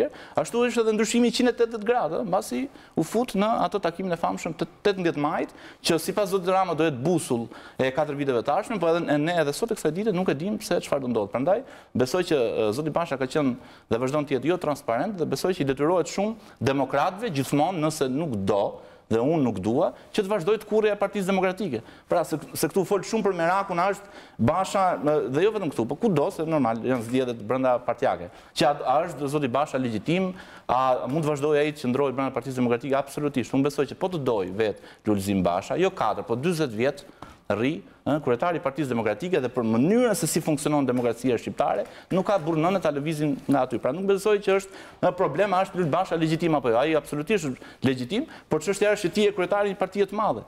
Ti presupozohet që të marrësh 70 mandate, pra të marrësh pushtetin, ndërkohë. Mund ta themi këtë kur largua Berisha që e themeloi është. Shiko, Berisha në vitin 2009 arriti 70 mandate.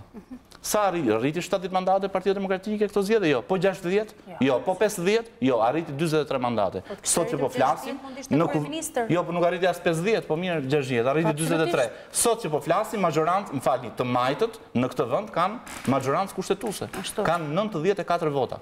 74 Partia Socialiste, 19 Lëvizja Socialiste për Integrim dhe një PSD-ja, pra e majta në këtë vend, ka sikur më parë, ka majorancë për ndryshimin e kushtetutës plot 94 vota. Prandaj them që zoti Basha bën mirë që edhe të dëgjojë demokratët e tjerë, pavarësisht se mund të mos ta honepsin dhe ata personalisht, sepse unë kam kritika edhe për grupin, po themi, anti-Basha, për shembull zonja Topalli dhe zonja Breku nuk ka pëlqyer mënyrën se si i kanë bërë opozitë zotit Basha, sepse këtu jam dakord me fitimin, që të dyja kanë thënë që jo, momentin e parë që e takova, mua s'm pëlqeu, në kokë, tha zonja Breku, ndërsa zonja Topalli tha unë kisha para ndjenjën që sa zbriti nga avioni nuk më pëlqeu. Kjo nuk është gjuhë politike, pra nuk mund të flasësh kështu. Ti duhet të flasësh me argumenta që unë nuk jam dakord me 1, 2, 3 vendime. Prandaj them që edhe grupi, po themi, këtu dua ta vazhdoj pak kritikën për grupin anti-Basha, po e quaj kështu për definicion, pati vështirësi dhe ka vështirësi për të nxjerrë një figurë të re.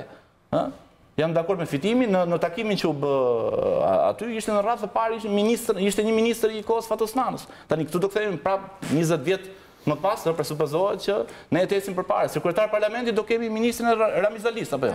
Tani të kemi dhe në opozitë kryetar ministrin e Fatosnanës dhe çka kemi bërë, kemi kthyer 20 vite mbrapa. Besoj që kjo rrymë alternative brenda Partisë Demokratike duhet përpiqet të nxjerrë një figurë të re dhe të pakonsumuar për të përfaqësuar mendimin ndryshe brenda kësaj partie. Unë mendoj që nuk duhet ngatruar termi bashkëqeverisje dhe bashkëpunim. Do të thënë nuk mund të çojmë gjithmonë ide drejt një armiqësie ose humnere, luftarake mes të majtës dhe të djathës. Nëse duam për reforma të rëndësishme të bëjmë numrat, bashkëpunimi duhet të ekzistojë sepse ndryshe nuk ka mundësi. Në këtë rast, qoftë edhe për arsye të definicionit të së majtës, po unë mendoj që majta nuk do bashkëpunoj me të gjithë numrat që ajo ka, për arsye dhe të rrethanave, do duhet bashkëpunimi mes të majtës dhe të djathës për arsye të këtyre reformave të rëndësishme që duhen vazhduar. Ajo e administratës është një prej tyre. Kështu nuk mund t'i thuash Bashës që mos bashkëpuno, mos i fol me gojë. Sepse këtu është konsideruar krim fakti që dhe ka atakuar, është bërë gjithë një misticizëm i madh, një konspiracion, gjithë çfarë i ka thënë ky ai. Ndërkohë që pak a shumë dihet dhe është thënë që ne kemi biseduar që për çështje të rëndësishme, të reformave që duan numra të mëdha, do bashkëpunojmë. Dhe pse jo? Sepse është e turpshme që për çdo reformë të vinë na kapin ambasadorët prej veshi, shkojnë në një selie në një tjetër, shikojnë se këto duhet i bëni sepse janë standarde të tjera. Bashkëqeverisja sigurisht që nuk ka, kështu që nuk kam pse të trëmben demokratët, dhe nëse unë do doja të votoja një parti në opozitë sot, do isha i sigurt të votoja Partinë Demokratike si të vetëm partinë në opozitë. Kështu që duhet të ndahet kjo gjë. E dyta që është më e rëndësishme dhe që ajo e ka dëmtuar jashtëzakonisht shumë Partinë Demokratike për mua, është fakti që Partia Demokratike duhet të ndahet nga elementë të së majtës që ndodhen brenda saj, që janë element individual dhe që janë dhe rryma apo këshilltar të cilët ndoshta zoti Basha i dëgjoj edhe pse nuk duhet i dëgjonte. Për shembull, një parti e djathtë nuk mund të dali dhe të flasit tani për shembull për kopshte me dreke, shkolla ku do hanë gjithë falas, ose të flasit për shëndet si falas. Ose për martesat gay dhe lesbian e tjerë, apo për LGBT. Mund ta diskutojnë sepse disa parti të djathta dhe mund t'ju tregoj unë se kush. Mos e çoni aty se në listë, në listë absolutisht listë kryesore të kandidatëve. Po Berisha e ka dalë fotografinë të fajsuesit e nuk është çështje e fotografisë. Janë disa teza, siç është për shembull, më fani që ndërpres, siç është për shembull. Do më prishësh argumentin. Më fali, siç është për shembull legalizimi i kanabisit. Kjo nuk është tezë djathtë, legalizimi i kanabisit. Absolutisht nuk është tezë djathtë. Megjithatë, është një tezë që janë hedhur. Por nuk është konservatore, është libertariane. Pra, dakor, në dy nuk më rëndoj. Në dy me kundër asaj. Por në dy është më keq se e majta, kjo lloj teze. Dakor, ju e kuptoni fare qartë që nuk është. Problemi që në të dy konservatorë është më konstruktive kjo juaj, apo nëse doni të dëgjoni ndonjë gjë. Ju lutem. Nga unë që jam pak a shumë një simpatizant i konservatorizmit, por nuk jam marrë institucionalisht, as nuk jam antar i Partisë Demokratike. Pra, duhet që të kthehet Partia Demokratike në shinat e së djathtës. Dhe të dalë një parti demokratike dhe të flasim Republikën e Re, dhe unë e di dhe kush është këshilltari i këtij termi Republika e Re, ai i cili sot tallet me Partinë Demokratike dhe me kryetarin, sepse nuk kanë njëri guxim nga ajo të thonë të shiko se ishte këshilla jote edhe kjo. Kështu që sot nuk ke fytyrë të tallesh, për mos të thënë një fjalë tjetër. Pra, duhet të kthehen në këto baza dhe unë nuk mendoj që këtu defekti është tek kryetari vetëm, por është tek njerëz, individ dhe rryma brenda partisë që janë tërësisht majtistë. Dhe nëse njerëzit ftohen pastaj në një fushat elektorale që të votojnë një të majtë të fortë, dhe një të majtë më pak të fortë, atëherë njerëzit do votojnë të majtën tradicionale, sepse janë dy të majta. Po kjo është një majtë pak me djathtë ose një gjë analizë shumë e qartë dhe një gjë kështu plazmike. Pra ka ardhur koha, po kjo s'do të thotë që do t'i prisni kokën Bashës, po të prisni dhe të jepni kohën e dur, ndoshta edhe këtë të fundit që ai ka kërkuar, se nuk besoj do të kërkoj më. 40 herë nuk do ta kërkoj. Kohën e fundit që ka kërkuar që t'ia jepni këtë mundësi që Partinë Demokratike. Nuk ka kohë për të humbur asnjë në shtëpi. Dakor, në rregull, po ky është mendimi im. Deri tani të pëlqeu analiza. Pra, duhet të jepni kohën që Partinë Demokratike ta kthejë në këtë lloj. Ose zoti Basha t'i japi kohë partisë. Patjetër, në të dy rastet. Kishte dhënë unë thash që afati maksimal dhe prisni dhe 2 vjet janë, për juve ndoshta është shumë, për mua nuk është daq shumë, janë zgjedhjet lokale. Nëse aty elektorati nuk do të ketë akoma një shokim për të reaguar, atëherë keni shumë të drejtë të ngrini zërin akoma dhe më shumë. Pra, duhet Partia Demokratike të jetë e djathtë. Nuk është e djathtë. Unë nuk ndjej që është e djathtë akoma. Ka elemente si fitimi për shembull, si ju, unë e respektoj shumë fitimin, është ideologi të djathtës. Zoti Basha e quajti dhe zë të providencës, sipas meje edhe është. Po për mua zoti Basha do të dëgjoj më shumë ideolog se fitimi që e njohin të djathtën thellësisht. Vetëm që fitimi na e mbrojti Republikën e Re. Unë kam dhe një teori time. Si tezë. Kam dhe një teori time. Shikoj, ato mund t'i bëni të mos e bën teorike, ideologjike, bisedën. Jo, është shumë praktike. E një fjalë e fundit është kjo, që ka këshilltar ideolog aty brenda që e njohin të djathtën. Dhe unë do them edhe vetëm një fjalë. Unë po mendoja dikur që po pse unë jam i djathtë ose pse jam i majt për shembull. Ose a është çështje vendimi kjo? Për shembull të zgjohesh në një mëngjes ose të kesh një majorim, një adultim jo 18 vjeç, por personal dhe të thuash, shikoj tani unë jam i majt ose jam i djathtë. Dhe unë pretendoj që është në thellësinë e karakterit dhe të natyrës së një njeriu edhe ndarja mes konservatorizmit dhe liberalizmit është në qelizën tënde, është në ADN-n tënde. Absolutisht. Dhe aty ka njerëz që nuk e kanë në qelizë, është e lindur. Unë kam shkruar të shtunën tek Absolutisht është e lindur. Jo e fituar, e lindur. Dhe është sikur i ka çuar njëri me zor. Është e lindur. Ata nuk janë për aty. Mund të jenë për këte nga partitë e majta do të ndriçonin akoma më shumë, edhe kundërta, sepse ka dhe nga partitë e majta njerëz që më shumë e ndje vetë tek e djathta. Njeriu duhet ta kuptojë kush është, çfarë beson, cilat vlera ka, me këto pastaj rikthehet në politikë. Shiko, dakor, bisedaj ku shkoi ajo, do ku shkoi Ariani ka interes pa dyshim, po bëhet e koklavitur kështu nuk e merrem me atë gjë domosdoshmë. Po, aty po qëndrojmë tek opozita 4 vjeçare, çfarë e pret opozita Bashës. Partia Demokratike duhet të jetë një parti qartësisht e djathtë dhe shiko kriza themelore e partive sot, jo vetëm në Shqipëri, por edhe në botë, po të shohësh kriza ka gjithandej, kriza e projektimit.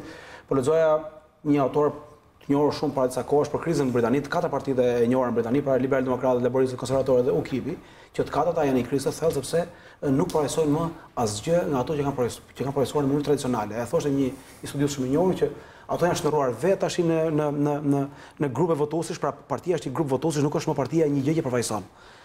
Pra kur është atje këtu të ngnesh, domethënë pra Partia Demokratike, Partia Socialiste e me radhë në Shqipëri kanë hyrë në një mishmash dhe nuk përfaqësojnë dot më eksaktësisht gjëra që duhet përfaqësojnë. Duhet rregulluar kjo? Biznesin, pronarët, të djathtët, pronarët, pra ata që duan shoqëri më nuk është më partia antikomuniste siç ka qenë. Edhe kjo ndihmëri antikomuniste. Pra këtu ka gjëra që shikoj, në Partinë Demokratike ka antikomunistë shumë. Në Partinë Demokratike ka njerëz që duan biznesin, ka njerëz që duan taksat e ulta, ka njerëz që duan shtetin e vogël, por fryma e partisë është pak e molepsur, e ngatarruar, nuk merret vesh, edhe kjo gjë nuk u prish sot. Edhe këtu duhet bim të akordit, nuk e prish zoti Basha tash. Zoti Basha mund të jetë fajtori më i madh për 100 gjëra, por kjo është gjë që kriza e partisë ka nisur, se nuk është Partia Demokratike në krizë. Është mënyra se si bëhet politika në krizë, është një gjitha partitë në krizë, jo vetëm në Shqipëri, janë në Greqi, janë në Maqedoni, kur janë në Angli, janë kudo, apo jo. Tim, po kemi humbur më shumë se në 2013. Kështu që Partia Demokratike, të lutem, më lejo ta them të gjë se kjo është e rëndësishme, pra nëse nuk kuptojmë dot pamjen e madhe, pra do të fokusohemi te pylli dhe jo tek drurët, thon amerikanët. Pra të shohim pyllin që të kuptojmë dhe drurët. Pra kjo krizë, pra Partia Demokratike ka nevojë që të jetë qartësisht e djathtë dhe ta përcjelli si ndjeshmëri tek të gjithë votuesit e vet këtë gjë. E para, e dyta, që është shumë e rëndësishme dhe nëse nuk e merrem me këtë, ne flasim kot për djathtë të majt, pra Shqipëria ka hyrë në një krizë tjetër shumë të rëndë, që është kriza e pamundësisë për të mbajtur zgjedhje të lira dhe të ndershme. Gjithmonë kemi pasur probleme me zgjedhjet, por në mënyrën se si zgjedhjet janë zhvilluar këtë herë, unë nuk di të ketë pasur në Shqipëri zgjedhje kësaj natyre. Unë kam qenë fushata për vitesh, e di kjo është e rëndësishme. Nuk mund të kemi kurrë zgjedhje në Shqipëri nëse do kam qenë në një 10 fushata deri tani që të tregoj se si kanë qenë zgjedhjet. Ku të ketë një blerje masive zgjedhjesh, ku të mos mbes njëri pa u targetuar. Pra të mos mbes njëri pa ju ofruar paratë në një farë mënyre. Unë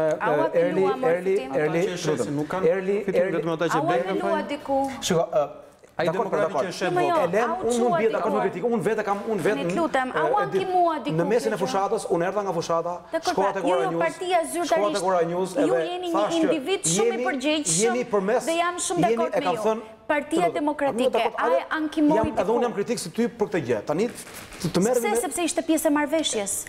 Dhe aty ku unë do doja vetëm të ndërhyja te zoti Cori është fakti që, më falni, është vetëm fakti që është e vërtetë që ne nuk mund të ndalojmë bashkëpunimin, sepse bashkëpunimi për çështje kombëtare është shumë e rëndësishëm, por kur marrëveshja nuk është transparente, kur nuk është transparente marrëveshja,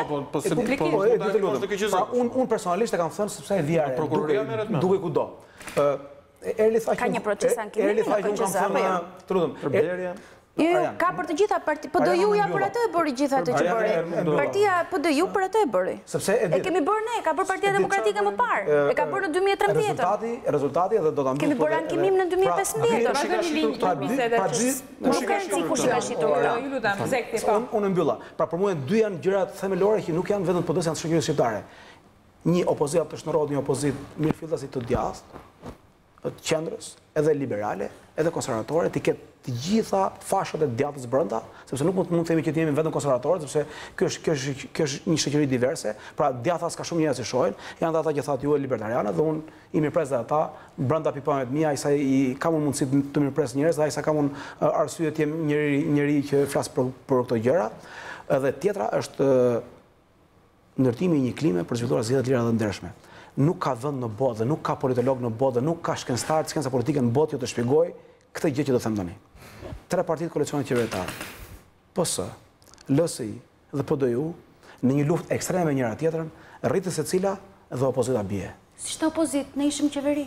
Pa ishim me 6 ministra. Fakti që ishim atje tash mos e bë. Ishim me 6 ministra. Ishim tek ditë. Mos pranoten. Ishim për garanci pra ata. Ne mund të bëjmë biseda gjithë ditën, po doja që në opozit.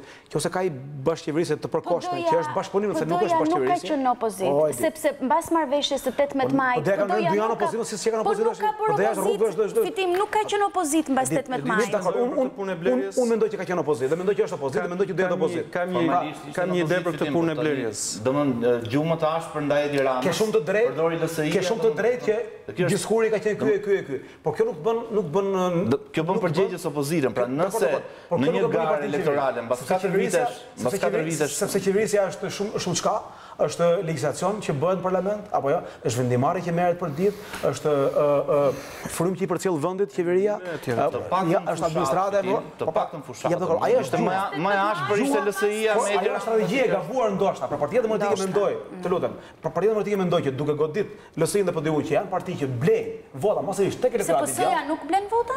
Po më dëgjoj pas unë ditë flas. Blejnë tek elektorati i djathtë. Merrni vetëm me blersit ju. LSI-ja i morali është ai që e shet moralin. Në gjykimin tim, LSI-ja, ai që blen nuk është fare. Në gjykimin tim është ai që shet.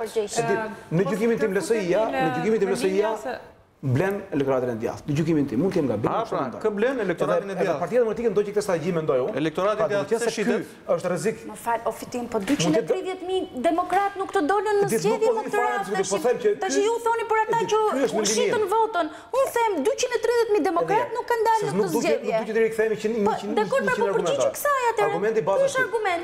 Ju mos nxjerrni argument vetëm shitje blerjen, tash 230.000 demokrat bojkotuan zgjedhjet, nuk e bojkotuan as për arsye të LSI-s, as për arsye PDU-s që u ngrini, as sepse vjedhte votën e djathtë LSI-ja. Po tash sepse mungonte ajo që ju thatë më parë. Ju e thatë para 3 minutash, mungon fryma. Fryma nuk është vendosur boshti. Fryma nuk përdoj as mej, se jemi në një fryma nuk e person. Jam shumë dakord, nuk është një person. Jeni të gjithë ju bashkë përgjegjës. Absolutisht, gjithë partia është e gjitha përgjegjëse. Jam shumë dakord me ju, është e gjithë partia përgjegjëse, është e gjithë grupi parlamentar, është i gjithë këshilli kombëtar që nuk është zhvilluar përpara. Absolutisht, po edhe unë personalisht jam përgjegjëse. Absolutisht është përgjegjës sepse arritën që t'i japin atë lloj besimi një kryetari, siç thatë dhe ju, që partitë në Shqipëri janë kryetar parti kryetar. Po hiqeni pra besimin. Absolutisht. Absolutisht. Kjo është ideja. Mirë, qëllimi të arritë gjithsesi, po. Dakor, po brenda miq jemi, kështu që. Pyetja e fundit ka të bëjë pikërisht me opozitën e 4 viteve të ardhshme që na pret, po me këto rumors të korridore mediatike, sidomos Erli do ndihmoi, flitet për një bojkot të menjëhershëm në parlamentit nga zoti Basha. Ti që merresh me lajmin e përditshëm. Jo, nuk kam informacion për këtë, me thënë drejtën. E dëgjoj për herë të parë, por me edhe kjo, nëse do bëhet fakt, është shumë çrrentuese, kupton, sepse nuk mund të kalosh, të bësh pirueta në këtë formë. Pra njëherë të futesh në çadër dhe thuash nuk ka zgjedhje pa Edi Ramën, unë do ta zhduk, do ta hedhim lan, pastaj të mbyllesh në një marrëveshje do ta quaj okulte, pjesën e errët, dhe pastaj të thuash që unë bojkotoj parlamentin, sepse pse do ta bojkotosh parlamentin? Nëse ti deri ditën e zgjedhjeve. Sepse zgjedhjet u vodhën, Basha e tha, zgjedhjet u vodhën. Shumë mirë. Po pse deri ditën e zgjedhjeve ti nuk e thua këtë gjë? Tani unë do të them një gjë që do të bëj një pyetje retorike. Në zonën te Ali Demi, ditën e zgjedhjeve, është rrahur një ish drejtues i policisë në kohën e Sali Berishës, sot militant i Partisë Demokratike, është rrahur nga militantët e Partisë Socialiste. Ju që jeni në studio, keni dëgjuar këtë lajm? Jo, se keni dëgjuar, se ku ta dëgjoni kur sankohet vetë Partia Demokratike, kur i rrahin militantët e saj, ku do ta marrë vesh njerëzia?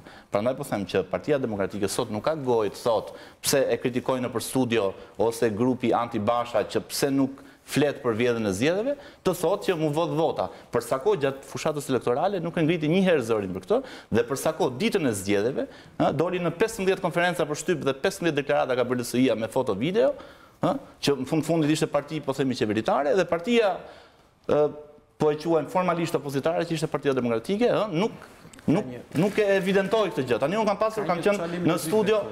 Tani, më letë mbaroj tani.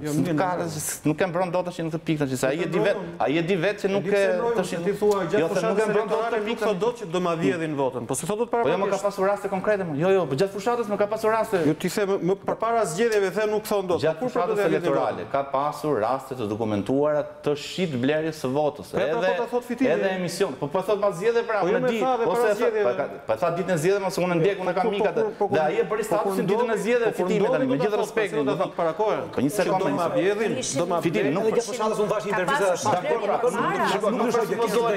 Nuk edhe nëse ti ke folur, edhe bravo të qoftë nëse ke folur. Tani përsupozohet ka siguritari. Tani unë kam qenë, nuk është se çështja për këtë që kaloi. Çështja është për të ardhmen. Unë kam pasur kam qenë në studio me zotin Basha. Dhe kam pyetur shprehimisht, mbas zgjedhjeve të Dibërës. Që mbas zgjedhjeve të Dibërës që ushit dhe u ble vota në Dibër, ishte masakër elektorale. Absolutisht. Dhe kam thënë në Dibër ushit dhe u ble vota, ndërkohë që ka kanabis e tjerë, u ble me parat e drogës e tjerë. Pse nuk i bën presion prokurorisë ta hetojë këtë krim elektoral dhe nuk më shpërgjigjur. Nuk është shpërgjigjur dhe unë kam aludimet ose dyshimet e mia pse zoti Basha dhe Partia Demokratike nuk e kritikon prokurorinë për të hetuar dhe dënuar krimin elektoral. Unë uroj që Partia Demokratike, leadershipi i Partisë Demokratike të jetë aq i lirë, pra të jetë i lirë të bëjë opozitë. Më kupton çfarë do të them? Qofse Partia Demokratike dhe leadershipi i Partisë Demokratike nuk është i lirë të bëjë opozitë, por mund ta detyrojnë faktorë të tjerë që ti thonë, jo futu prapë ti takoj Edi Ramën dhe bashkëqeverisni, atëherë zotëri i nderuar thuaj unë nuk kam këllqje, sepse kam dhe unë mëkatet e mia, hap krahun, let vi tjetri. Ti përfaqësoj demokratët e vërtet, ata që duan rrëzimin e Edi Ramës, ti përfaqësoj një njerëz që do të rrëzojë Edi Ramën. Pse sot ti përfaqëson demokratët, një njerëz që ne nuk e dim akoma do ta rrëzojë Edi Ramën apo jo, sepse gjatë fushatës nuk tha një herë unë do jem kryeministri i ardhshëm. Nuk tha një herë që Edi Ramës do jetë kryeministër. Tha unë do ta çojë LSI-n opozitë. Pra merr rangu i opozitës ishte ta çojë ministër ose Muratin. Po, jam shumë dakord.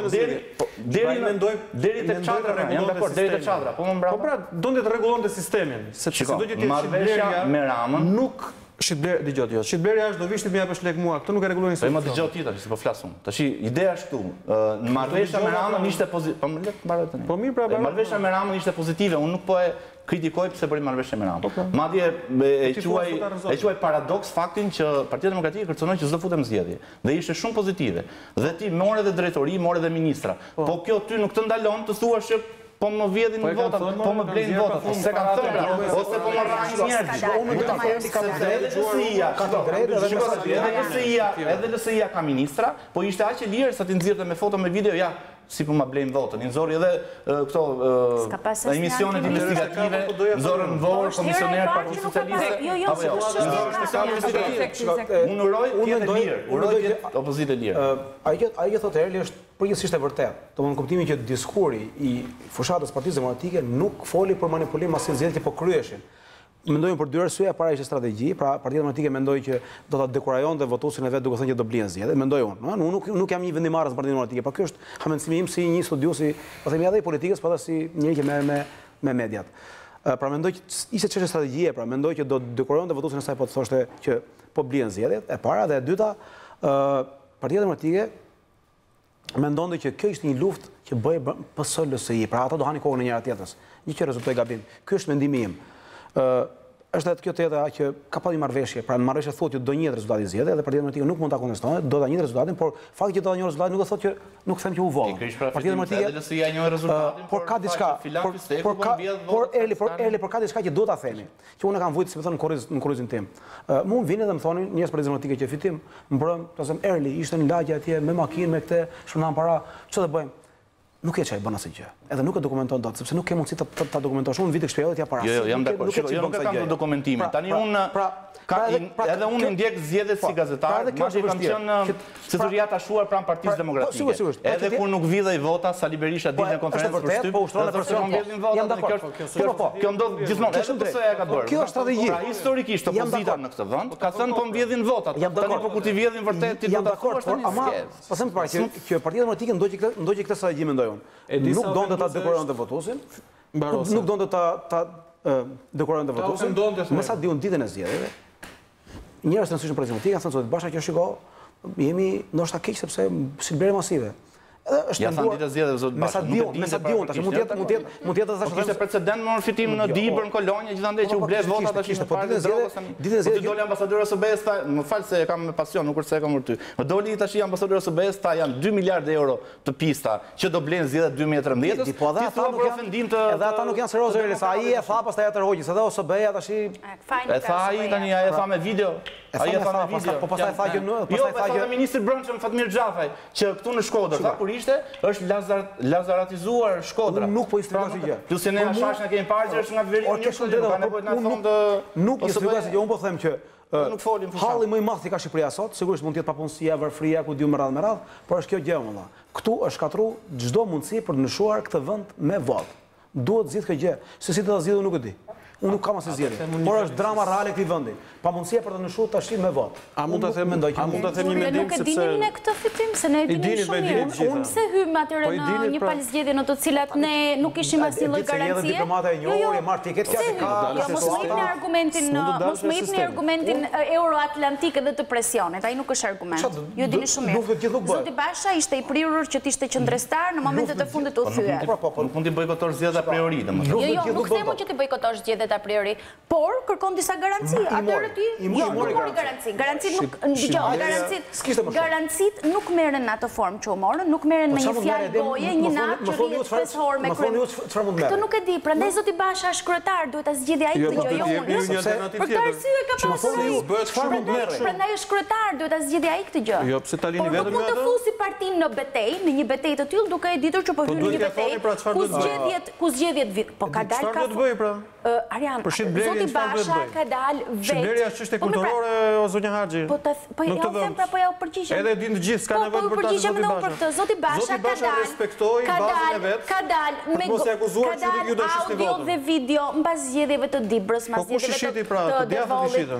Po nuk është, mor po të djathtët nuk votuan, mor. Më përgjigj. Ata që votuan ishin. Po mirë pra, po 230.000 pse sa janë? Mund të jetë edhe mos votosh, ë? Jo. 230.000 demokratë. Marrëveshja ishte e domosdoshme. Votuar 230.000 demokratë kanë bojkotuar tani. Zoti Basha se tani këto diën se ju bëni sikur vini asgjë. Më falni se ju jeni politolog, më thoni një opozitë e cila humbet më shumë se në vitin e saj më të keq kur ka dalë në opozitë. Unë të them dhe opozitë që s'është fare opozitë sot. Po jo, që duket komplet. Jo, po më jep me shifra. Po t'jap me shifra, ka në Greqi parti që kanë qenë në opozitë. Po cila parti tani? Po cila parti tash? Për cilën më thoni unë? Pra po më thoni një. Si më fare, jam me 20 deputet. Po me cilët pra? Po këto të djathtat pra tuaj Nea Demokracia Nea Demokracia është me 20 sot. Sot nuk është, po ishte në praktikë. Po si ishte në praktikë, po nuk ishte se nuk e lejnë ju thatë që drejtë. Nuk ishte ju thatë për dinastinë, nuk mund të jetë Nea Demokracia në prag zhdukje, deri aty sa thoni ju. Partia 45 në parlament. E treta kaloi, jo e 4 e 5. Dëgjoni tani këtu, se kaloi edhe dhe sistemi elektoral grek ishte i tillë dhe situata në Greqi ishte e tillë që ishte një vot kundër establishmentit. Ju e dini shumë mirë. Po ishte kundër establishmentit. Ishte kundër establishmentit. Po nuk ka rëndësi numrat ato zonja Harxhi, rëndësi ka parimet. Establishmenti. Ju nuk e pranoni që Partia Demokratike mund zvoglohet akoma më shumë? Zvoglohet. Po. Unë e pranoj që mund të zvoglohet, por që nuk dua ta besoj. Në rregull pra. Unë e pranoj, jo, unë e mendoj unë e mendoj por nuk dua ta besoj që mund të ndodhë diçka e tillë, sepse mendoj që 230.000 votues kanë humbur besimin për diçka. Zoti Basha me atë marrëveshje mendoi që të rregullonte gabimet brenda sistemit. Sepse shit blerjen nuk e rregullon dot me një marrëveshje. Është çështje kulturore. Juve mund të bindni demokratët, së pari të mos ta shesin votën, së dyti të dalin masivisht në zgjedhje, dhe kjo jo për faj ose për inat të zotit Basha, ose pse ndonjë prej jush nuk ishte në listat e deputetëve. Nëse ju nuk e bindi zoti Basha. Po jeshtë bashkë me ju zoti Basha pra. Jo, pse nuk e bindi vetë ai? Po ai ju përpoq. Se meqenëse ai bëri marrëveshjen, përpiquni dhe ju. Ai e bëri marrëveshjen duke menduar se mund të rregullonte sistemin. Dhe deri diku ja arriti. Demokratët kanë dalë herë të tjera, këtë radhë nuk ka dalë. Këtë radhë nuk kanë dalë. Shitblerja nuk rregullon me marrëveshje, shitblerja çështje kulturore? Këtë radhë nuk kanë dalë. Po pse si ishte çështje kulturore kaq e fortë para 8 vitesh, sa ç'është sot? Nuk ishte para 8 vitesh. Po jo deri në këtë nivel, ju lutem tani, ju flisni për nivelet, ju thoni është deformuar rezultati zgjedhor. Jo, nuk e thash këtë. Shitblerja e ka. Fitimi thotë që po. Shitblerja e ka. Ja, thotë është deformuar rezultati zgjedhor. Deformimi i rezultatit është mbasi hedh votën në votim. Në kuti. Ai thotë është deformuar rezultati zgjedhor për arsye të blerjes së votës. E kishte të pamundur të kalonte numrin 70. Partia Socialiste ka bler. Unë bile erdhi e tha që ka bler pra se t'spo na i thoni. Kasu nuk e di. Votuesi shqiptar. Kujt ka bler? Shikoj se votuesi në Shqipëri ju mos mendoni që Shqipëri votuesi është i çmendur i marrë dhe voton në mënyrë uniforme vazhdimisht. Se këtu ka njerëz që votojnë një herë, andaj një herë këtë. Po janë 95 po fitim e majta. Sot. Sa janë? 95 gjithë bashkë. Nuk kanë si e majta mund të shkojë 95, mund të shkojë te 45. Pra votuesi lëviz, nëse ne do besoj që votuesi voton në mënyrë uniforme vazhdimisht, atëherë s'bëjmë zgjedhje fare, e kemi të qartë këtë punë. Shumë mirë. Pra, këtu ka votuesi lëviz. Edhe më shumë lëviz, më sa kuptoj unë, votuesi i djathtë i cili është pak më tek anjos për shkak sepse e djatha është zgjedhje, nuk është përkatësi. E majta është përkatësia, e shkon atje rresht për partinë e tij. Pra nuk është bler i djathtë. Duke për është bler më shumë i djathtë. Po, absolutisht po. Sepse i djathtë është tek anjos dhe e ka sulmuar vazhdimisht LSI-ja. Kjo do rregullohet me marrëveshje. LSI-ja është armiku ynë i përhershëm. Fitim, është bler. Fitim, e bëm lëndë të bisedë gjithën. Nuk ka rëndësi. Po s'ka kuptim tani që ju shihni opozitën te LSI-ja, ne kemi gjëra shumë më esenciale që thotë dhe Erlish. Nuk është opozitë LSI-ja. Po krimi, po korrupsioni, po kanabisi dhe ju ja vini të gjitha opozitën. Bindeni bazën tuaj që të jetë lojale. Baza jo ka qenë gjithmonë lojale. Është hera e parë që baza jo nuk ka qenë lojale dhe ka një deformim të boshtit ajo që thatë ju. Kjo është arsyeja. Nuk është përgjegjësia e një personi. Absolutisht, ju thatë që është parti kryetar. Kështu nisët bisedën. Kështu që duke qenë që është parti kryetar, natyrisht që kryetari e merr. Po shkojnë drejt partisë. Ju këtë thatë në fillim. Jo, nuk e thash kështu pra. Sfida është kjo. Në gjithë botën partitë po shkojnë drejt personalizimit. Megjithatë, e djathtë ruan më shumë frymën. Në të djathtë ka rotacion elitash. A mund të flas vetëm diçka në lidhje me opozitën gjatë këtyre viteve të ardhshme? Po, sepse tani do ta mbyllim, kështu që gjëra. Pikërisht, këtë do doja dhe unë të propozimet tuaja, sugjerimet tuaja. Unë nuk do flas për propozime dhe sugjerime, unë dua të shtoj diçka në lidhje me atë që filloi zoti Murati. Më duket se është esenciale që këtu të revizohet se kush është opozita. Aktualisht ne nuk dim se kush është opozita dhe Partia Demokratike, unë personalisht jam shumë dakord me këtë që thotë zoti Murati, që prej 18 majit nuk ka bërë opozit ndaj asaj që duhet bëj opozit. Që normalisht është Partia Socialiste, janë dy. Kur flasim për opozit, kjo nuk do të thotë që nuk mund të bashkëpunojnë për çështje esenciale, që janë çështje kapitale për mbarvajtjen e vendit apo zhvillimin e vendit. S'duhet demonizuar ai takim që e keni demonizuar aq shumë se nuk vlen ta diskutosh. Edhe marrëveshje të atij lloji, edhe situata të tilla kur ne do duhet të votojmë ligje apo marrëveshje të atij lloji, duhet të kalojnë në strukturat e partisë. Për këtë arsye ne jemi parti e djathtë dhe çdo gjë kalon nëpër struktura në bazë të statutit. Pra kritikohet procedura, jo marrëveshja. Në të ardhmen duhet të kihet parasysh. Nga zoti Basha është ky premtim. Ka bërë shumë premtime, po nuk është mbajtur asnjë. Dakor, nëse se bën as këto do ta kritikojmë gjithë bashkë. Atëre, unë nuk e di se kur do të vi rradha ta kritikoni ju gjithë. Bashkë këtu, sa herë që të ftohemi, kudo që të ftohemi, do ta kritikojmë se kush do na gjejë. Por ajo çfarë do dëshiroj të thoja është kjo, që ne duhet përfundimisht të vendosim a do jemi në opozitë apo do jemi wishy-washy siç thon anglezët, edhe këtu dhe atje. Unë aktualisht deri diku mendoja përpara që ne mund të ishim dhe në bashkëqeverisje, tash i shoh që nuk ka shenja për bashkëqeverisje, por një pajtim kështu i të dy anëve për një lloj funksionimi më të butë dhe më të lehtë, e shoh që është në horizont, mund të jetë pjesë e marrëveshjes së 18 majit, që për mua ngelet akoma e fshet, sepse nuk është bërë transparente. Pjesa e parë. Pjesa e dytë është ajo për të cilën aktorët ndërkombëtar flasin. Është situata e brendshme në Partinë Demokratike. Kemi pasur para 2 ditësh një program të Zërit Amerikës, një material Zërit Amerikës, 10 Deutsche Welles, që flasim për një opozitë e cila është e përçarë. Dhe Partia Demokratike ka nevojë të bashkohet urgjentisht në mënyrë që të vendosë se çfarë do të bëjë me këtë opozitë që fillon në shtator. Dhe opozita nuk është vetëm opozitë parlamentare, opozita është opozitë e përgjithshme politike që e kanë të gjitha strukturat, çdo deg, çdo antar i Partisë Demokratike, nëse do të ringrihet si parti, dhe nëse sheh që përballë saj, qëllimin kryesor dhe oponentin kryesor ka qeverinë aktuale, që natyrisht ka 75 numra dhe i ka me të drejtë, me pa drejtë, është e kotë që themi ne na i vodhën, nuk i vodhën, sepse atëre kështu bien të gjitha këto që themi, jo, po ju thoni zoti Basha fitoi, kështu që kjo mbaroi. Edhe unë them zoti Rama fitoi dhe kjo mbaroi. Për mua rëndësi ka si do vej ky vend, nuk është çështja e PD-s fare. Jo, është çështja e PD-s, sepse Partia Demokratike është aset kombëtar. Dhe të bësh një opozitë të fortë fitim do të thotë që ti merr pjesë. Kur flas për manipulizje, nuk kam hallën e PD-s, kam hallën e këtij vendi. Në këtë sens po të flas. Dakor, në qoftë se do bësh një opozitë fort, do të thotë që ti merr pjesë dhe merr përgjegjësi në zhvillimin e këtij vendi. Apo jo.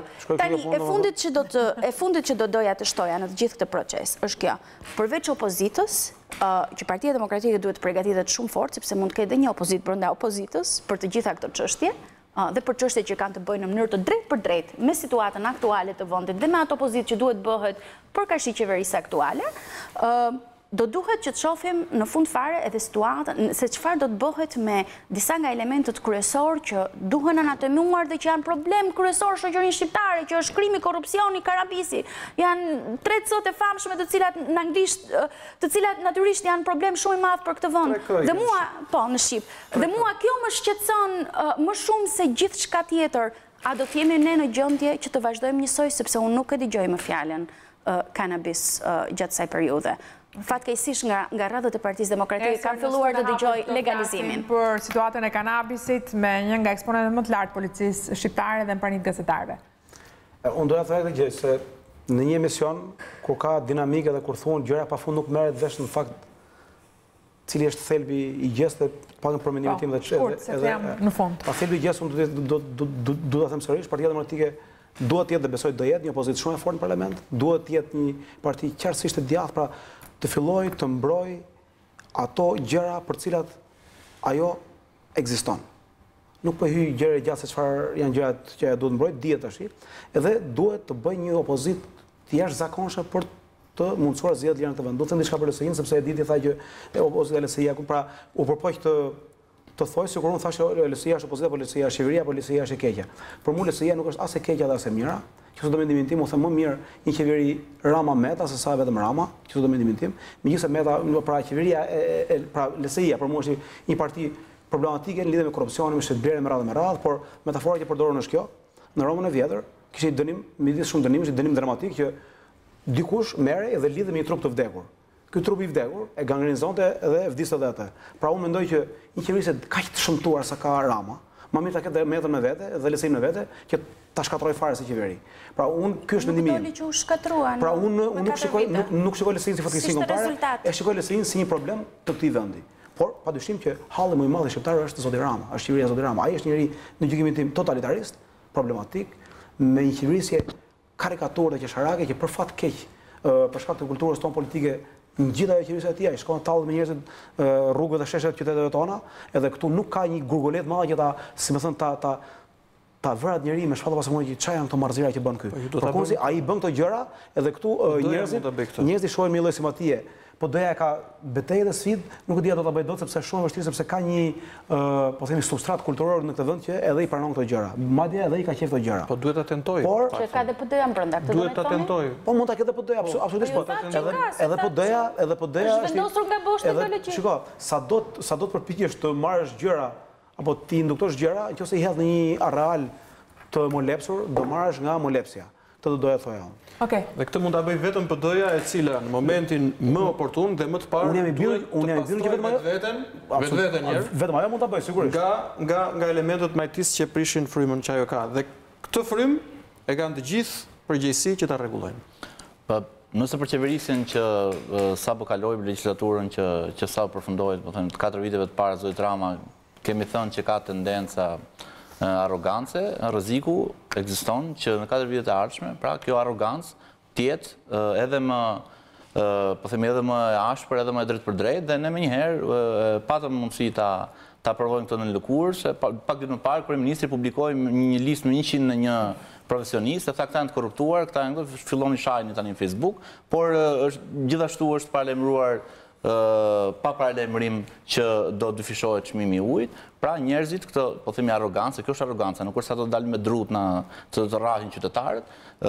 Në këtë situatë, pra që ekziston rreziku që me gjithë të fuqi që ka marrë Edi Rama dhe qeverisja e tij, lind nevoja që të kemi një opozitë të fortë. Nëse ishte një herë nevoja legjislaturën e parë, legjislaturën e dytë, mandatin e dytë, lind dy fish pra. Nevoja që të jetë opozita e fortë, jo për të ngritur çadra dhe për të marrë kryeministrinë me molotove, me vezë, me gur, por për të vënë pikat mbi i dhe për të thënë bardhës, zezë. Fatkeqësisht, në mandatin e parë ne kemi parë që ishte kryeministri Berisha, i cili në shumë raste i ka vënë pikat mbi i, ishte ai që paralajmëroi rënien e avionit Mushkonj me drogë, ishte ai që foli për kërcënimet e rektorëve etj. Unë besoj që zoti Basha duhet të mësoj, po themi, se si bëhet opozitë. Ngjan si rikthim në politikën e vjetër, nuk po them që të jetë modeli Berisha 100%, por duhet t'i vërë pikat mbi dhe unë dyshoj që zoti Basha është i lirë për ta bërë këtë. Uroj që frika ime ose dyshimi im të mos vërtetohet në 4 vitet e ardhshëm. Është vendosje në real politik, jo rikthim në politikën e vjetër. Nuk kam minuta, faleminderit që na ndoqët, faleminderit që ishit